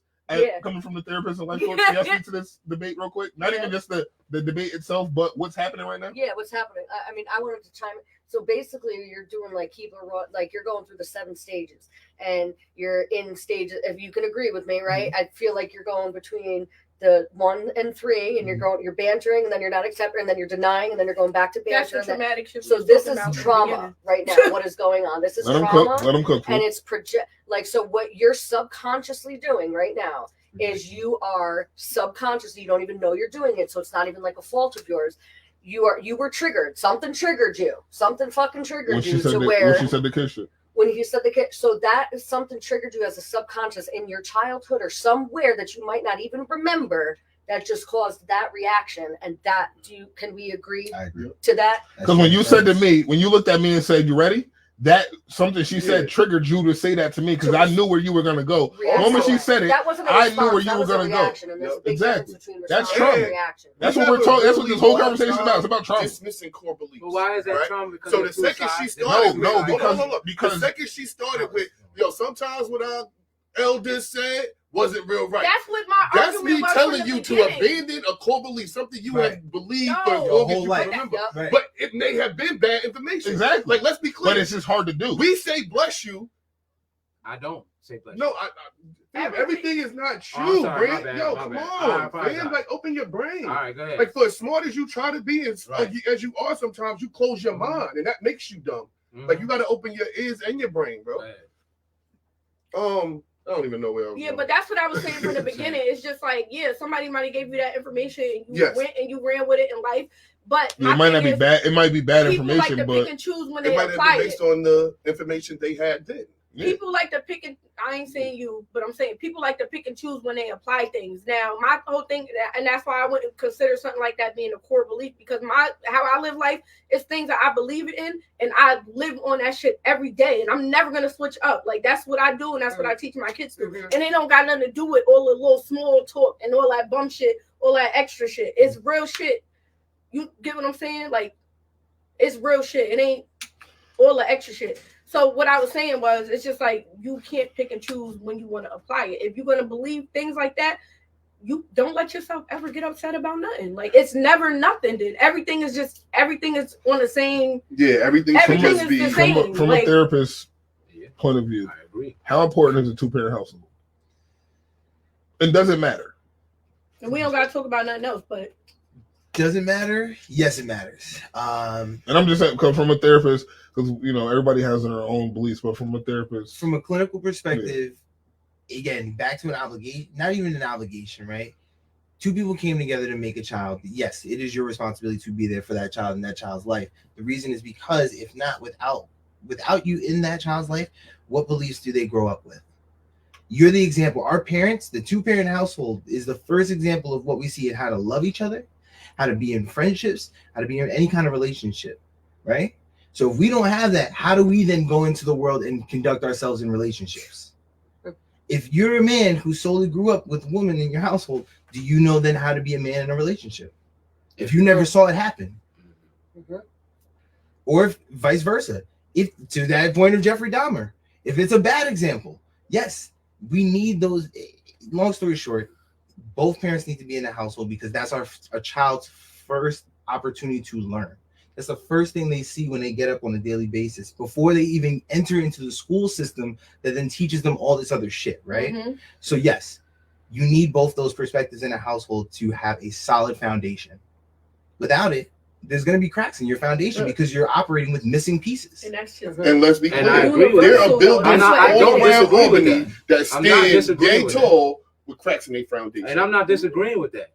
But everybody ain't meant to be a mama, And everybody. Oh, that's a fact. No. Hold on.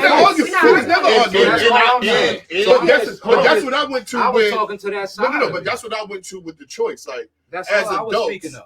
I was speaking more to that. often than not. Like, we're not talking about, you know what I mean, those other situations. But more often than not, y'all made a choice to come together and do the action that leads to procreation. Facts.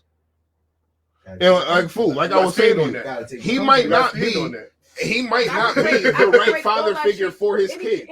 That does not negate his responsibility to at least be there for them. He could be a shitty example, and she has a great example in her household for them. That does not negate his responsibilities and duties as their father, regardless. Even if there's somebody wait, because let me say this. Let's be clear. I'm agreeing with them that it is an obligation. And I'm agreeing with them knowing that I didn't accept and take on that obligation. You know what I'm saying? Like, I wasn't there for my 3 kids. I got 3 kids in 3 years by 3 different women. And part of me even going into them situations was based on me feeling like my life was coming to an end because of the energy I was putting into the world. But I also like, damn, but I don't want to leave this world, and I didn't leave nothing here, right? So subconsciously, I'm moving off that. But at the same time, I'm feeling cursed because everything from a scholarship to private school to many other opportunities, everything I touched turned to shit. So how do I comfortably touch my kids? So at that I'm going to leave my kids because if I stay around with my kids, they're going to end up doing shit. Feeling what I'm saying. Feeling like I didn't have my Let me finish. Yeah. But it's still my whole time I'm damaged. You feel what I'm saying? But it's me lying to myself thinking I'm okay. Yeah, I ain't have no father, but I turned out okay. Did I? Maybe I did. You feel what I'm saying? I just told myself that so I could find some comfort in a world that I was lost in the dark in. You know what I mean? So how you helping somebody else? But because now I'm in a place where I feel like I've learned a lot from my journey. And now I'm trying to pay my taxes, right? Because my kids is older. My kids are 23, 24, 25. They got to make a choice to allow me back in. You feel what I'm saying? And out of my 3, 1 had, he done been to the fights with us and all of that. He was at my wedding. The other 2 are like, yeah, nah, nigga, you left us. I ain't really. And maybe once they have a few more situations with women and stuff, they'll be able to be like, yo, you know what? Let's have a conversation. And it still may stay at that conversation, but they may. So my hope is that my sons are ready to have that conversation and be in a room together before my funeral. And I'm not saying nobody has an obligation. Because I feel like I owe the world, right? Because I wasn't there for what I was obligated to, right? I do my best to pour into all y'all kids. I do I'm open on. That's why I do. That's why I work with Coop came to me with this network. Let's go, Coop. Let's go. So now I'm trying to pour into any picture I see that got some empty space, but it's because I'm trying to feel something within myself. But I think because you're right now, though, and what I'm saying, he couldn't do that before. See, people laugh what's at me in your life is what you need in your life at the time. That's all I'm saying.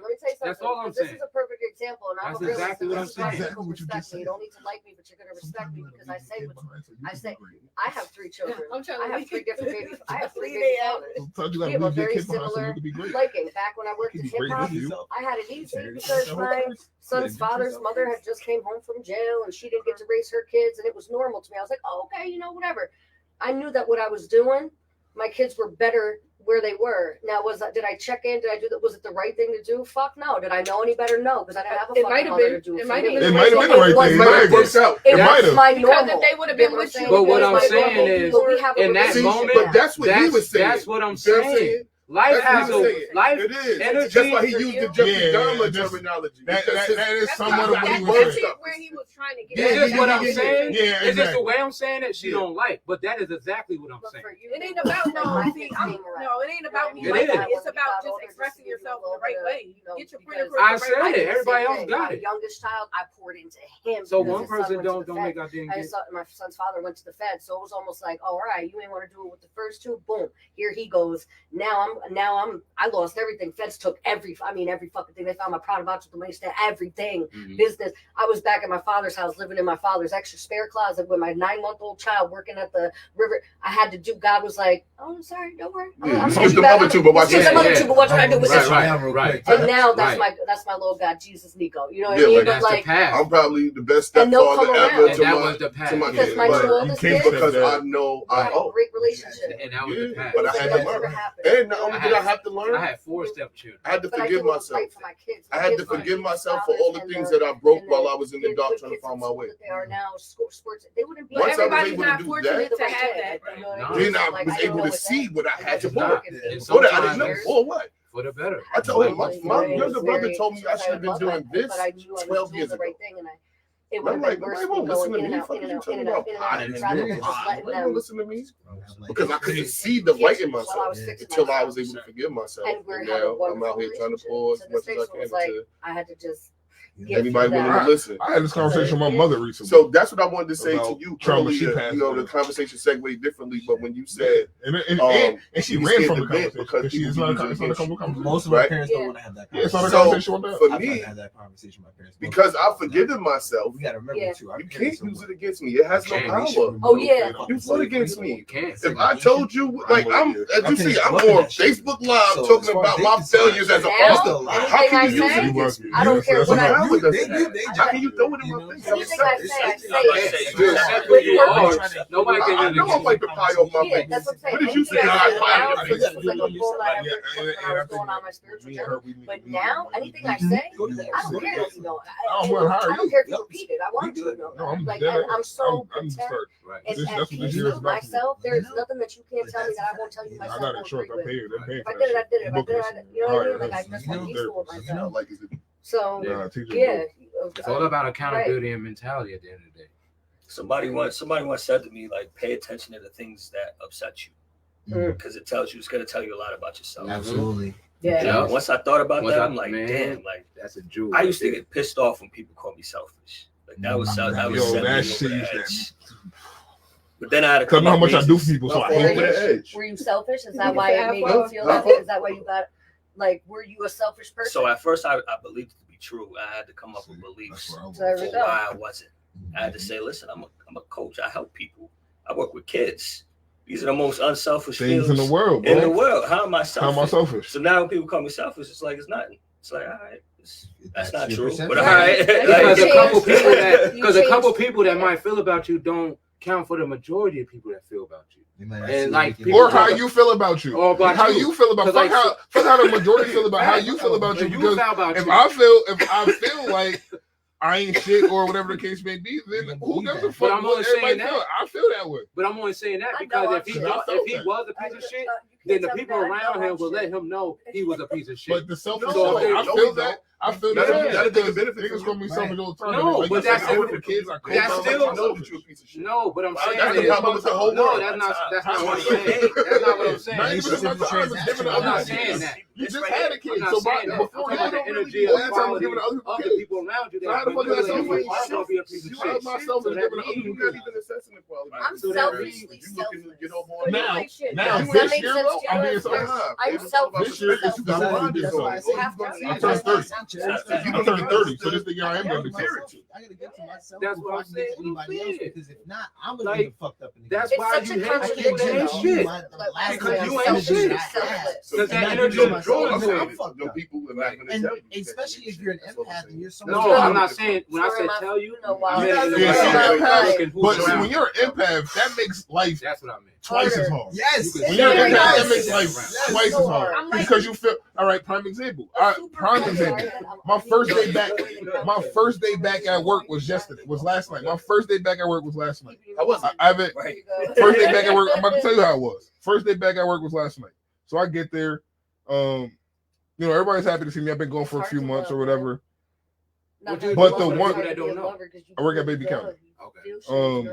I know I do. So I go back, and I'm just chilling, and it's kind of what you said of pay attention to things that upset you or frustrate you, right? That's what controls you. So I wasn't in the building 3 hours before I went home because I couldn't do it. So my thing is, it's not what you say to me, it's how you say it. Yeah. It's not what you do, it's like it's the manner in what you do. Yeah. It's your intention behind what you do. Like I don't even really care what you do, but it's your intentions behind what you did. Yeah. So we was at work and we just have there's a system way it's set up. Like everybody does a block, a 2-hour block. It's an 8-hour shift, it's 4 of us. Everybody does their 2-hour block. One person took a break. It's 11 to 1, 1 to 3, 3 to 5, 5 to 7. That's the whole shift. Just your overnight with the kids, right? Yeah. Somebody took their break at 3 o'clock. While you take a break at 3 o'clock, you didn't go yet. That means you're gonna do 5 to 7. Because there was only 2 slots left. Right. Came back at 3:30 and immediately like, nah, I'm going in. I'm doing the watches. Well, you just missed the last 45 minutes. One, I'm on, and it's not even that you came back and say, yo, my bad, I took my break at the wrong time and nothing like that. You just came in, snatched the book out of my hand, took my pen was in the book, threw my pen on the table, and then walked out. That's aggressive. Fam, I don't even gotta be here. Let's be very fucking clear. I ain't been here in the last 2 months. I don't gotta be here now. They told me I ain't have to come back for another week. I came back, I knew it was gonna be short. I don't gotta be here. I'm gonna tell you. So last thing we gonna do is this. But then I realized I suffer from a condition. I allow that shit to control me because now it's like, I want to go home. Because now I'm gonna violate and I'm gonna just go home. But it's like, damn, how, at what time, at what age, or at what level do I be like, do I stop taking shit like that personal? Because for me, that it felt personal, even if it wasn't. I don't know what she was going through or whatever case, but that shit felt personal to me, and I internalize that shit as personal all the time. But it's disrespect's rude, though. Yeah, exactly. But so for me, it's hard though because there's rude shit happens all the time, and I go from 0 to 100 very quick when rude shit happens to anybody around me. Yeah. I can't sit and just like I don't do bullies like the bully shit like. Yeah. So for me, I go from 0 to 100 very quick when you're rude or disrespectful and shit like that. It grinds my gears. So when you said that, it brought me back to the moment. It's like, damn, do I allow the way people talk to me to control shit? Yeah, just at yourself. Like I think I allow the way people talk to me or the way people talk to others to control me. And that shit, I was hot. Funny. I'm like that because like I said, I'm always on. But it's hard. I'm always on big brother bodyguard mode. Yeah, bro. So you have a better chance saying something to me than somebody else. To somebody I'm with. Because I'm on mad. Especially if they don't go. It's like, how dare you? You seen him with me. Yo, especially if they don't, but if the person you go to don't go, if you shoot at the person I'm with and they don't say nothing, I'm taking off. Yeah. Because now I feel like you attack. I'm gonna take off, bro. And I'm gonna take off, bro. And I want to, and I want to stop doing that. Like, all right, prime example. I was out of work for 2 months. My union rep didn't help me at all. So I called him and told him how much he didn't help me, and he got offended and hung up on me. Now I want to put hands on him. Because he hung up. Good luck. So now it's like so it's like, yo, I don't even know if I'm in the right, but I want to put hands on son because he hung up on me. Like, nigga, you hung up on me? Yeah. Like, yo, you hung up the phone? So my thing is, only bitches hang up, my nigga. So, like, what? Like, that's, like, yo, I was talking, and you banged. So I don't know if, so that's my thing. Like, I don't know if my reaction is even right, but I know how I felt when you hung up on me. You hung up on me, I want to put hands on you, my nigga. When I see you, I'm going to put hands on you. Why does that, what is that? I don't know, but when you hang up on me, I'm putting hands on you. But like, it's certain things that it's a trigger, bro. I get that, but it's certain things for me that men shouldn't do, right? And when men do them certain things, to me, it's like, so that was a little broken wrist, my boy. That's what it is. All right, fool. You know what it is? You know what it is? And I'm gonna tell you. That's what it is. And I'm gonna tell you what the other thing is. We all old enough to remember the era. Yeah, when you hung up, you heard that he shit. did it perfect. Fuck the iPhone. Yo, fool. I didn't do it perfect. No, not perfect. That was a perfect explanation. Let's keep it on trauma, because that's where it comes from. You didn't do it perfect at all. Hearing that shit, you remember where you could we come from an era where you heard the phone slam. Yeah. So I still got trauma from that. When nigga, boom, you hear that click. You ever told somebody that's trauma? Yeah. That's trauma. So when you hang up on me on an iPhone, I still remember when I can hear the shit. Bang, nigga. When the flip phone closed, that's the trauma I feel when he hung up on me. So now I'm telling him, yo, when I see him, I'm gonna put my hands on him. Like when I see him, I'm gonna grab him around his shirt and tell him, yo, you won't ever hang with me again. Like So said, can we do that though without putting hands on him? I don't. Yes, I want to. I want to do it without putting hands on him. But in my brain, the only thing I know is I gotta put hands on him, son. Like when I see him, I want to just grab him by his shirt. I feel you. It's gonna make me feel better. And I want to get out of that. I want to get out of me putting my hands on niggas and make me feel better. That's petty and low vibration. That is low vibrational for sure.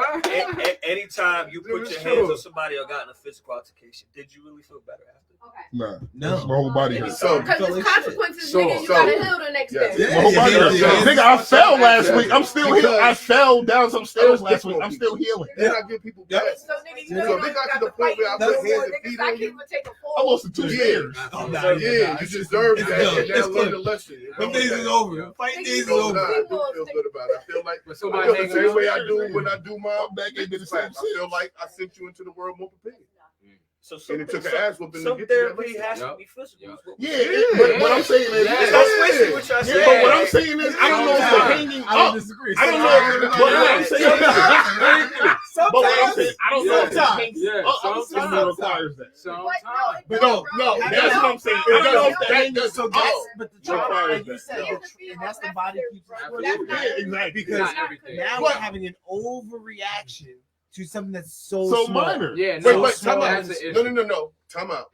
Time out, because I want to be fair to my guy who, you know what I mean? And because there's more, there's more to it. It's the fact that you have the audacity. Like, you're my representative.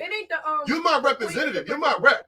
I did more footwork and calling around to find out what was going on with my suspension than you did. And ultimately, I pay you to do that. Yep. And then when I verbally expressed to you how I felt about you not doing what I feel like I pay you to do, you hung up the phone. Before hanging up, you said you feel away. You said I feel away. Then away. So that's where I think the aggression comes from. It's like, yo, you feel away? Nigga, my life was on the line. You feel away? Now I want to put hands on you. Never been able to work with kids. So, and then you hung up. So it's like a mixture of all of it. I done worked for months, like going into my savings, like all of this existed. And you, I know, exactly. And I pay you to. I know. And then you hung up on me. No, for sure. You won't be his ass. But in all reality, does it save the job? It doesn't. Does it bring you? Does it get you to what you really wanted to accomplish at the end of the day? And so that's where we gotta kind of gotta play the game. Sometimes we gotta. Where does he want to be? Well, because he's still fired either way. No, I'm not. No, he's not fired. No. Everything, but that's what I'm saying. Everything worked out despite him. Everything worked out. Everything worked out despite him. That's what made me mad. So I did that. So you knew your answer. You didn't do your job. That's fine. And Beast asked me an amazing question yesterday. Beast asked me a great question yesterday. He said, did he think you were innocent? Because I knew I was innocent from the jump. Did he think you were innocent? And I don't think he did. So he felt like he won't be around in a second anyway. So as soon as they run this video and see that he did it, he won't be here anyway. So I'm not doing all this running around, calling around and working. Ain't no reason to. The energy. So he thought you was guilty. He thought you was guilty from. So that's my fact. But for him to say, no. So for my thing is right. For you to say to me, I fell away. Because I told him, yo, you didn't do nothing for me. You didn't help. I made all the calls. I did paperwork. I did all of the work that I pay you to do. For him to tell me, yo, I feel away, bothered me because how the fuck did you feel away when it was my life on the line, right? So with the situation that's going on, I work with kids in the school district. I work with kids in sports. I work with kids in my cooking classes, financial literacy classes. Fuck this job. Yeah. If we don't get this situation handled, all of that goes out the window. My life is on the line for you. So for you to tell me you feel away about me telling you didn't do your fucking job, now you gotta see me, my nigga, because my life is on the line. My life is on the line. I do this for real. Fuck this. I might beat him for real. Bring it up. I do this for real. I've been doing this for 12 years, my nigga. I've been doing this for 12 years. Since I was 17, my nigga. You know about the, I can't lose this behind that. When I know I didn't do it. So that's where I want to put my hands on you come from. Those positions, though, I'm not gonna lie to you, because I've worked in. Come on. That's where I want my hands on. I've worked in that environment. Those environments are not typically set up for staff to thrive. No, it's the system that's put in place that is for them kids. And they're not doing it for the best interest of the kids. They say they will, but and like you said, though, you lose your livelihood because I've seen people lose their ability to be around their own kids. Exactly. That was my whole thought because of something that happened. I don't give a fuck about the job. So that's what happens when if they can prove this. But here's how you do one better though, right? Because putting your hands on him, right? Let's just say for argument's sake, you put hands on that man. You would feel good in the moment, instant gratification, right? You would be like, yes, I won this shit. But then you lost your job, right? And now essentially that you got to carry that with you now, right? That's okay. I still could work with kids, and I got like, when you're talented, and now everybody else maybe kind of know they can put their hands on it when they feel. That's for sure. But does it stop? But does it stop the problem though? Nah. So really, it might. Nah, because you gotta go like you keep saying. Can you go above his head? No, that's what he just said. You go above his head. Everybody gonna know. If he's a bum with you, he's gonna be a bum with everybody. Somebody else might tell him he's gonna lose the job. He might be on the verge of losing the job already. If he's a bum, he's a bum. Right. Like she said that like and that's what she said. She said go above his head, which I did. But it's just like so. I went above his head prior to him hanging up on me. Okay. So then it's just a mixture. I went above his head, and then he called me, bro. So he went to the interview, right? Smoked it. They told him give us 2 weeks. Called them the next day, like, yo, hey, how about you feel me? Yeah. Then this nigga called like, yo, the job called you. You know they did. First, stop asking me dumb questions. You know they did, or you wouldn't be. You ain't calling me in 2 months. Right. So you finally called me 20 minutes after I got off the phone with them. Right. You know they called me. Right. So now you pissing me off, bro. That's somebody who shouldn't be in that position. Yeah, now you pissing me off. And that's why, like I said, don't be. So that's why I said it's trauma. It's like I remember when a nigga could bang the phone and you hear the shit click. Fuck this iPhone where you're no nigga, bang. Now I want to fight because I can hear that. Yo, that shit hurt. I'm just saying. Now I want to fight. What's up? I know you guys are trying to come up with the title. I keep hearing everybody say it's trauma. That's trauma. That's this episode. It's trauma. No. Mental health, but mental and physical. Because I got a question. But I got a question. It's trauma. I got a question though. Because how does trauma affect your physical? Because how does trauma affect your physical? But I'm not the therapist or nothing, but this could all come back. I heard you say from the jump that it all comes from you. You don't like bullies. Yeah. So maybe at that point in time, you felt like you were being bullied in a way. With his position. True. Yeah. People can use their position. Never thought of it. Stemming from something. That's why I have. I'm not a professional. That's why I have. I never even thought about that. Never even thought about that. Like I have to create lane for myself.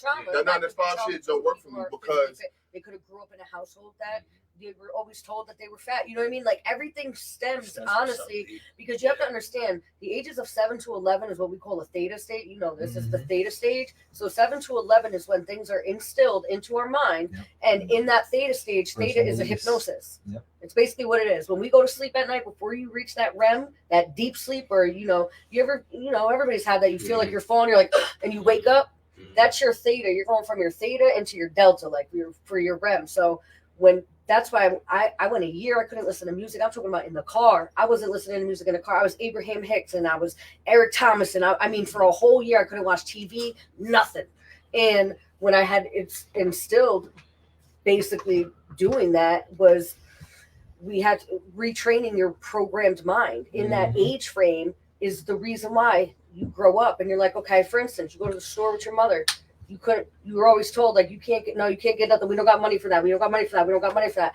You subconsciously grow up and you do the same pattern. Yep. You tell your kids, no, you can't get that, or you're stuck in a financial mindset because you lack. Like I never wanted a house. I never wanted a car. Like I never.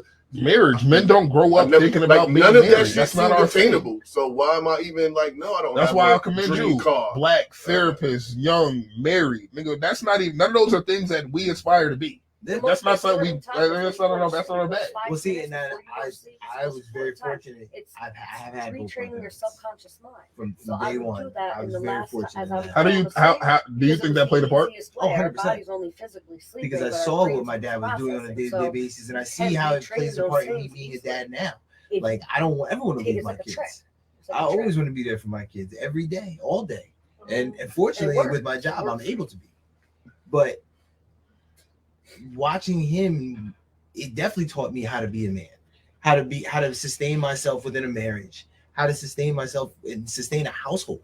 Watching that, did it make you want to be married one day? Yes. That's fine. See, because me and B talk about it all the time. My mother's never been married. My mother's never been proposed to. So my mother's never really been in a relationship long enough. And then my dad has been married 7, 8, 9 times. My dad got 34 kids. So for me, it's like my dad got 34 kids, been married 10 times, and my mom has never been married. Your dad, pardon me, your dad what? My dad got 34 kids. He's number 16. I was number 16. And this nigga talking about what you say? I was number 16. I'll be 30. I know, but trying to tell y'all. But watch this. I was number 16. But watch this. I'll be 30. But this is right. But this gonna really fuck their head up. I grew up in a 2-parent household. My parents are still married today, and I grew up not wanting to be married at all. And I did. I got a newborn for 12 years. I was never saying nobody had to be married. I just said you got to be active. But that's what I'm saying. So I didn't grow up seeing any happy relationships. Like I beat my mom boyfriends up, like all that. Like so it doesn't hold the same value for you. Exactly. That's the big piece. Yeah. Right. It's not something that you core values. Going back to that, like family might be important, but what does that picture of family look like? Mm-hmm. Right. I don't know. So that's where, again, going back to, is it important to have both your parents in a household? Yes, because that's the picture of what family is, right? Is both of your parents supporting you at all times, 24/7? Me and my dad, we have a running joke. Everything I do in this life that's fucked up and that my dad has to come clean up behind me, guess what? That's collateral damage. Because I didn't ask to come here. He brought me here. So that's where, he is obligated. Nah, he is though. I don't know. You don't think so? No. Because without him, I wouldn't be here for him to be put in that predicament. No, correct. No, I feel you. I didn't want to be here. He brought me here.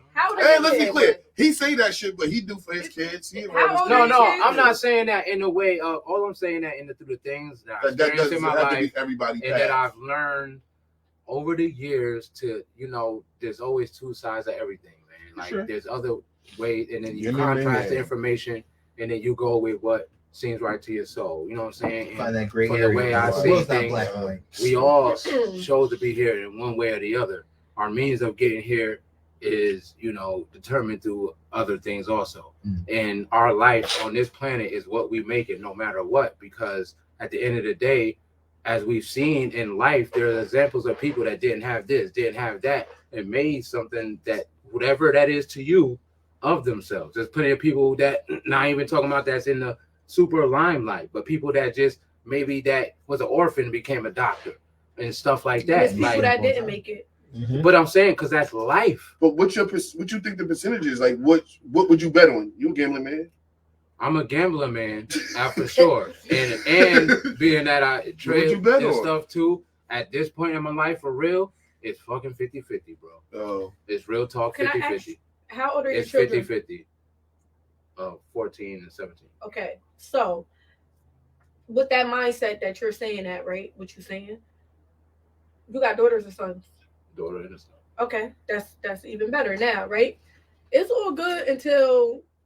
Is that what you would tell your son? Like, if he had kids, like, you ain't obligated to take care of them little niggas. No, because you got a point. But that's you got a point. Where you was going? Is that where you was going? No, because I never said, because we already agreed that I never said you're not obligated. What I'm saying is that in life, what is for you is for you. And your life and your path in life, whatever is for you in life is going to be for you in life. So if it's not determined, so if it's determined in your life path that your mother or your father born from the nut sack and you came from a vagina, if that's not designed in your life path for them to be in your life to be where you at, then that's just what it is. So listen, you saying that's all I'm saying. You saying that, but what I'm not saying that you shouldn't have to. Yeah, but be a good head because he already said he wouldn't tell his kid. Let me tell you something. That's all I'm saying. That's all I'm saying. Let me tell you something. That's all I'm saying. Let me tell y'all something. I got a daughter. My oldest daughter's father was murdered when I was 2 months pregnant. Mm-hmm. So it wasn't in her path to have a father. You get what I'm saying? But I accept that wholeheartedly. So when me and my oldest daughter go through things, I understand that you don't have a father, and I take on whatever my daughter got going on. I take it on because when I decided to go through with my pregnancy, I accepted that shit wholeheartedly. I knew that it wasn't going to be easy. My other children, were, I'm not going to say that they were planned or anything like that, but I was actually with my baby father. No matter what we went through, when I was pregnant and having children, in my head, and from what he told me, it was, we are building a family, and no matter what, I am going to be here for you and my kids, because that is something that is very important to him. And I supported his vision. You get what I'm saying? And that's something that I believe in. Because once you have life growing inside of you, to kill life that's growing inside of you, I just feel like it's your choice, but you cold as hell. I'm not cold. I can't do that. Once I feel it, it's here. And I'm not the type of person to back down from anything. And I feel like once I gave my oldest daughter a chance at life, I felt like I could have 20 more kids, because it is what it is. Like, it's life, and I gave you a chance. I gotta give everybody else a chance. That's just my mentality. But what I was saying to you was, it's like you coming from like a spiritual place, and then it's just like our day-to-day reality that we gotta live in, and our spirituality does rule, our decisions and stuff. But my thing is, when 50 people showed up to my door trying to fight my kids and thought it was okay to run in my house, I had to defend my family. You get what I'm saying?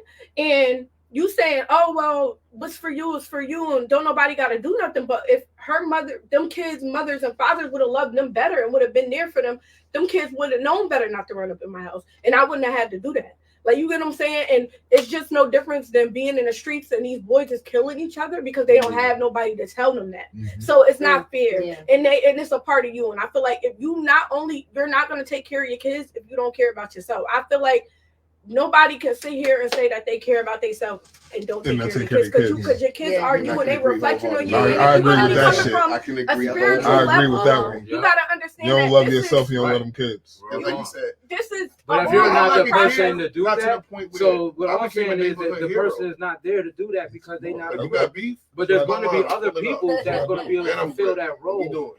Like B said earlier. No, it's not. Why is it not? Why is it there? It's not. There's people like Beast that already do. Nobody can there's take people like him.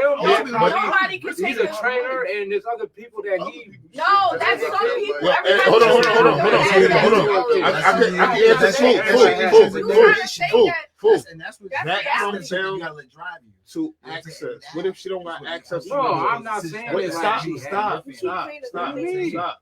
I'm not asking what you are and what you aren't saying. What I'm telling you is, what if she don't have access to none of that? You said, what if she got somebody like Beast in her? What if she got somebody like him in her? What if she got somebody like him? What if she don't? What if she don't got access to that? Now she is on her own. She's doing it by herself. She don't got access to that. Now, yeah, you could. It takes a village, but what happens when you don't got a village? Not everybody has a village. You're speaking from the point of view of everybody having a village. Not everybody has that. You're trying to say everybody need to come in and take care of each other, but I don't got to take care of my kids. Yeah, not everybody can do that. I don't got to take care of my kids, but it's your job as a therapist some people can't to pull from the community all the time. Some people are lucky enough. Some people are lucky enough. Our parents were lucky enough to be able to pull from the community. Why? Because the niggas lived on top of each other in the project. They were the Johnsons were on the third floor, the Lewises were on the fourth floor, the Robinsons on the fifth floor. So it went up. And everybody could discipline you back in the day. So it was slightly different then. We're talking about now. Everybody can't pull from a village. Everybody don't got a village to pull from. So you're picking and choosing. You're just grabbing at straws. You trying to pull together whatever you can to give your kids the best examples possible. So yeah, you might have a me, you might have a Beast, you might have a Ashanti, you might have a TJ, but it's hard to get all of us. It's hard to get all of us to be there for your kid. You might get me, and I teach a kid how to cook or financial literacy, but I can't teach a kid how to be physically fit. I'm gonna teach you, you're gonna get fat fucking with me. I can't teach a kid how to be physically fit. I can't talk to your kid. I can have a conversation with your kid, but I can't get to him on a mental level like he can. So if you don't have access to all of this or be there for like Beast, we need to go to a basketball game and he daps up. We go to a basketball game and he dap up 60 kids. Not everybody can do that. I'm not saying. So what I'm saying is, So in closing, what I'm telling you is, some people have the village that you're talking about, and then some people don't. And she's speaking from the aspect of somebody who just don't. It's not her. It's not her fault. It's not fault of hers. It's not fault of her baby. It's just it's just reality. Some people got that village, and some people just don't. I never said. I'm not saying that. I never said you did. I'm just finishing my statement. The reality is both things. I'm not trying to do nothing. The reality is both things, because if the father wanted to be there, he would be. And if being that he's not, it's because he wasn't supposed to. No. And I never said my baby father was a fucking deadbeat. No, not saying that. I'm just saying what for I'm saying people is that he's not there how he need to be there. The little shit that he could do, basic shit that he could do, would make a big difference. Yeah, big difference. That's what I was getting on. No, and it's crazy because we on live and shit, but it's just like what I was saying from the beginning is you still gotta set expectations and standards for the people that are in your life, bro. Niggas have obligations. If he got an obligation as a therapist to come in and be that role model, and he gotta be that role model to his stepkids, everybody got to play their fucking part, and nobody's getting you not getting cut short. Like, you're not gonna slide, point blank, period. Here, I'm not gonna let nobody slide. This is gonna wrap this whole. This is gonna wrap this in. Wait, fool. This is gonna wrap this entire conversation. Like I said, it's all good until that I'm gonna wrap the entire. It's gonna wrap the entire. I just want to thank you because this was amazing. This might be probably my favorite episode of this show so far. You say that every episode. Nah, this was crazy. I done text about 3 people like, yo, nah, they wilding here. But I think that this would kind of help close this. I want everybody, and I'll start with me, or we can start with you, but let's just all go around and say what our life mission is. Okay. That makes it that'll give us a all clear understanding of where we stand in life. Why do you do what you do? Why do you do what you do? Why do you do what you do? Like, what's your mission behind what it is that you do? Why do you heal people and everything? Like, what's the... So initially I got into it specifically for kids, and not just kids, but like transition age youth, the kids who are really in that high school stage where they're trying to figure out their next steps in life, because a lot of us don't have some good examples at home. Like we talked about, we've discussed that the past 2 hours, right? And that's the reality. And so if I can be that guiding light for those kids in that time of their life where it is the most chaotic and most stressful, that's, for me, that's the best paycheck I could ever have. That's going to be worth it more to me at the end of the day than getting a big check. And so knowing that I help these kids kind of get through life, and then it evolves from that, from just wanting to help kids to wanting to help adults to families and just couples and married couples. I can't tell you now, I spent probably the majority of the first 5 years of my career working with transition age youth. Now in these last 5 years, I've worked more with grown adults and couples, because I've realized that they need just as much help. We all do. Mm-hmm. So again, for me, it's putting back into my community, putting back into the world what I got out of it as a kid, which was a lot of guidance and a lot of help. That's dope. And I like how you ended that, because I'm actually the opposite. I'm giving what I didn't receive. My purpose and path here is to, to heal souls, like to heal and that got me tearing up, like the trauma in people's lives, because people are really out here hurting. Mm-hmm. They're really hurting. And we're living in a society right now that feels like we're competing to live. Like life is a competition. And I want to give like the love that people don't have. And it took me a long fucking time to heal. 33 years to fucking heal. I just want to give people that and let them know, like, you don't got to work so hard. There's still loving people. The world is really shitty right now. And I want to spread that love and like let people know there's still loving people. Like, I love you. Like, there's genuine love. Like, let's get you back to reality. Let's get us back to grounding. Let's put our feet in the fucking dirt. Stop buying the Gucci and the this and the that and then wondering why you're not fulfilled. Robin Williams was the fucking was a top comedian and killed himself. He had all the money in the world. I don't Anthony want that. Bourdain. I want you, everybody to know, like, I'm here to heal. I'm here to serve a purpose and motivate. I'm sorry. I do not mean to derail this, but this just scared the shit out of me. This girl is frying chicken in an aluminum pan. Stop. All right, we're done here. All right. Anyway. I would say, God, how is this good for your physical health? Put you in a coma. It was like, and she's flipping it with chopsticks. Yo, it's a struggle, man. I mean, That's you said it was hard out here. It's mean, hard out here. Oh shit! bro, And healers need healers. We need their, Do you know? It could've been Do you know worse. when you heat the aluminum That's why pans I to 300 degrees that you are now? He understands that. Like people just like. I'm like, no, you're gonna die. Why I became this way because I I was decided everything I Put that enjoy in is the a health comments. risk. therapy too. That's Like, it. you know what I mean? You gotta help can't the people. So thank you because for I didn't know that. Thank you for being loved So properly thank as a you for child, telling to be able to give to me what I never had. You know what I'm saying? No problem. Listen, I was fortunate. That's all. I'll say my goal is to inspire and educate our community about fitness and health. At first, it started off for me just for selfish reasons, flex and look good in the mirror. Then down the road, you just admitted that you were selfish. Go on. it was selfish. It started off as self reason, but down the road, I realized the impact I started to have on other people when they started making themselves a priority and building their own confidence and strength through fitness. And I was like, damn, this could be something for me. So yeah, just teaching people fitness and just being an impact in the community. Your turn. I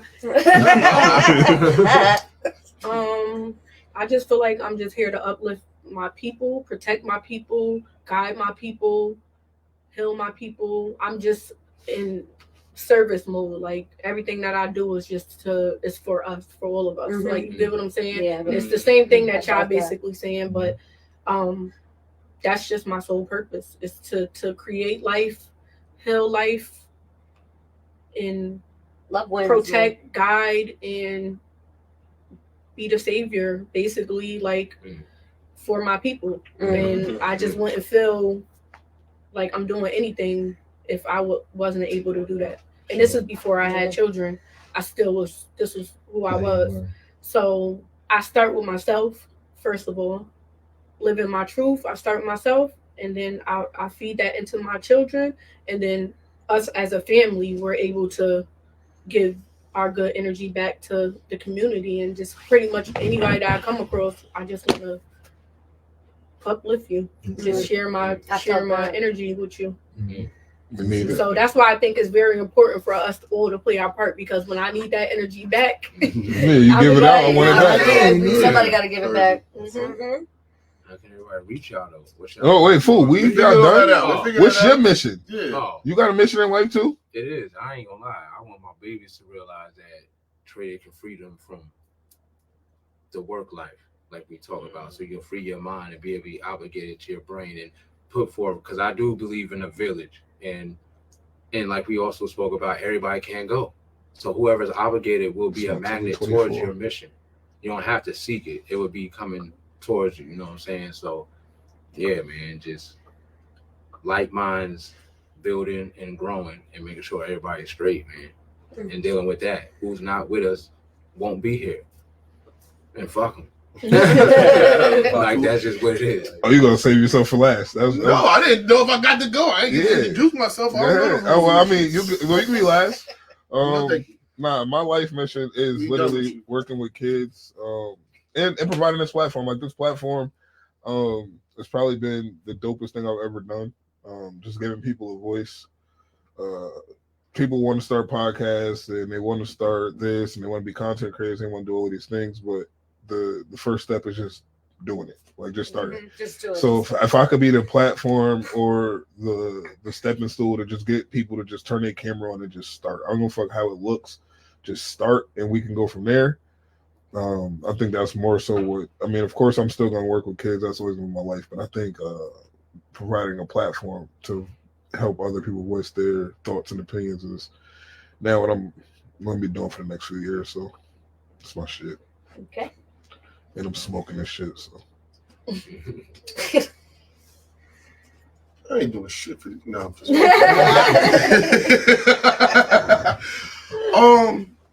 nah, he know, like even when we was approaching the end of the year and he asked me, oh, everybody, what's your resolution?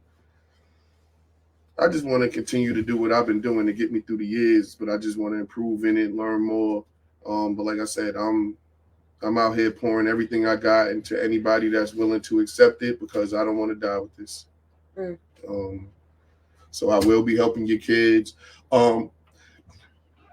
In the beginning, what I used to tell myself I wanted to do is I wanted to do consulting, because I truly believe that if you show me your plan, I can show you improvements. And that's with anything. But I'm like, I know that, and a couple of people around me know that, but the world doesn't know. How can I let the world know? It can't be talk, it got to be action. So now I'm everywhere. I'm on everything. Battle rap showcases, basketballs, art shows. I just was in a meeting with me in a couple of weeks with Pastor David and the alert program, where I'm sitting in there with FBI, DEA, state troopers, sheriff's office, and we're putting together an event. So like I said, I'm part of 5 shows with more coming. I'm about to start season 3 of my At the Bar with Beast. So I had to show this, and that's why one of my hashtags is Beast was there. Because I was there. I was outside. The Big G Classic, one of the biggest basketball weekend street tournaments in upstate New York. Yeah, I'm on the board there too. That's what. So I started just being active and being a part of everything. If you're doing something positive, you spreading light, you have some ambition, you have some dreams, it's better with Beast. I told you I was coaching young kid before I even knew who he was. I was coaching this kid in baseball before I ever knew who he was. His son is my man's, and I never knew who his dad was until, and then it's like I left for years. Exactly. But I was going for 15. Michael was my man. He had his uncle was there. He had people. And me and his mother got into it. You know what I said? Well, because she can fight. I said, that snow coming down. Oh yeah, now we about to get out of here. Yeah. Look. When me and her really got into it, I said, your mother just you know what? You got a shovel? You won. Yeah. Oh, you got it. That's what I'm saying. You can have this whole town, because I'm not from here. Yeah. I'm out. And I told you the dopest thing, maybe not the dopest, but the one thing that I thought that you did that was super fire is when you would be like, yo, if you mention Beast was here, when you go to a restaurant, you get $20 off, or you get $1 off. Yeah. Like, how the fuck are you able to do that? He like, bro, I just went in there, gave him $20 and said, every time somebody come in here and say Beast here, just give him $1 off. People to come in, you know how smart that is? I'm thinking you worked out a deal with them. No, you just went out there and gave them $20 and said, give them $1 off. I'm thinking you went to the business and said, yo, let me work out a plan. No, nigga, I just gave them $20 and said, now every time somebody mention my name, give them $1 off. That's fucking genius. I'm like, nigga, that helps you. That helps the business. That helps everybody. I'm like, yo, that was some of the dopest shit I ever seen. Wild promotion. What? Don't look at me. Now, like Fu said though, plug before we get out of here. Make sure y'all plug where people can find y'all, where they can buy y'all stuff, what y'all sell, what y'all do. I just found my therapist, so I got TJ. So none of y'all can book him because I'm gonna take up the next 3 months. You can find me on. He gonna have a headache. That's a Facebook too. Oh, Facebook, Bianca Mele, Mele Moss, and MeleMoss.com. Keep it real quick. Give us like a 60-second. What is it? So people are familiar with sea moss. Because I really wanted to talk about it when we cooked so long. No, that's okay. So basically sea moss, it removes the mucus from your body that causes all of our disease and illnesses. All of the illnesses that we have is because it's being attacked by mucus. You got a ear infection, it's mucus. Liver problem, mucus. So once we eliminate the mucus out of our body, we won't kill some of those elements. We will kill some of them, Alzheimer's, dementias, things like that. And it also has 94 vitamins and minerals that we need to function at optimal performance every day. And people think you have to be healthy to do it or eat healthy to do it. I actually recommend it to people that don't eat as healthy because you're giving yourself the necessary nutrients and vitamins and minerals that your body is not getting, and you don't even got to think about it.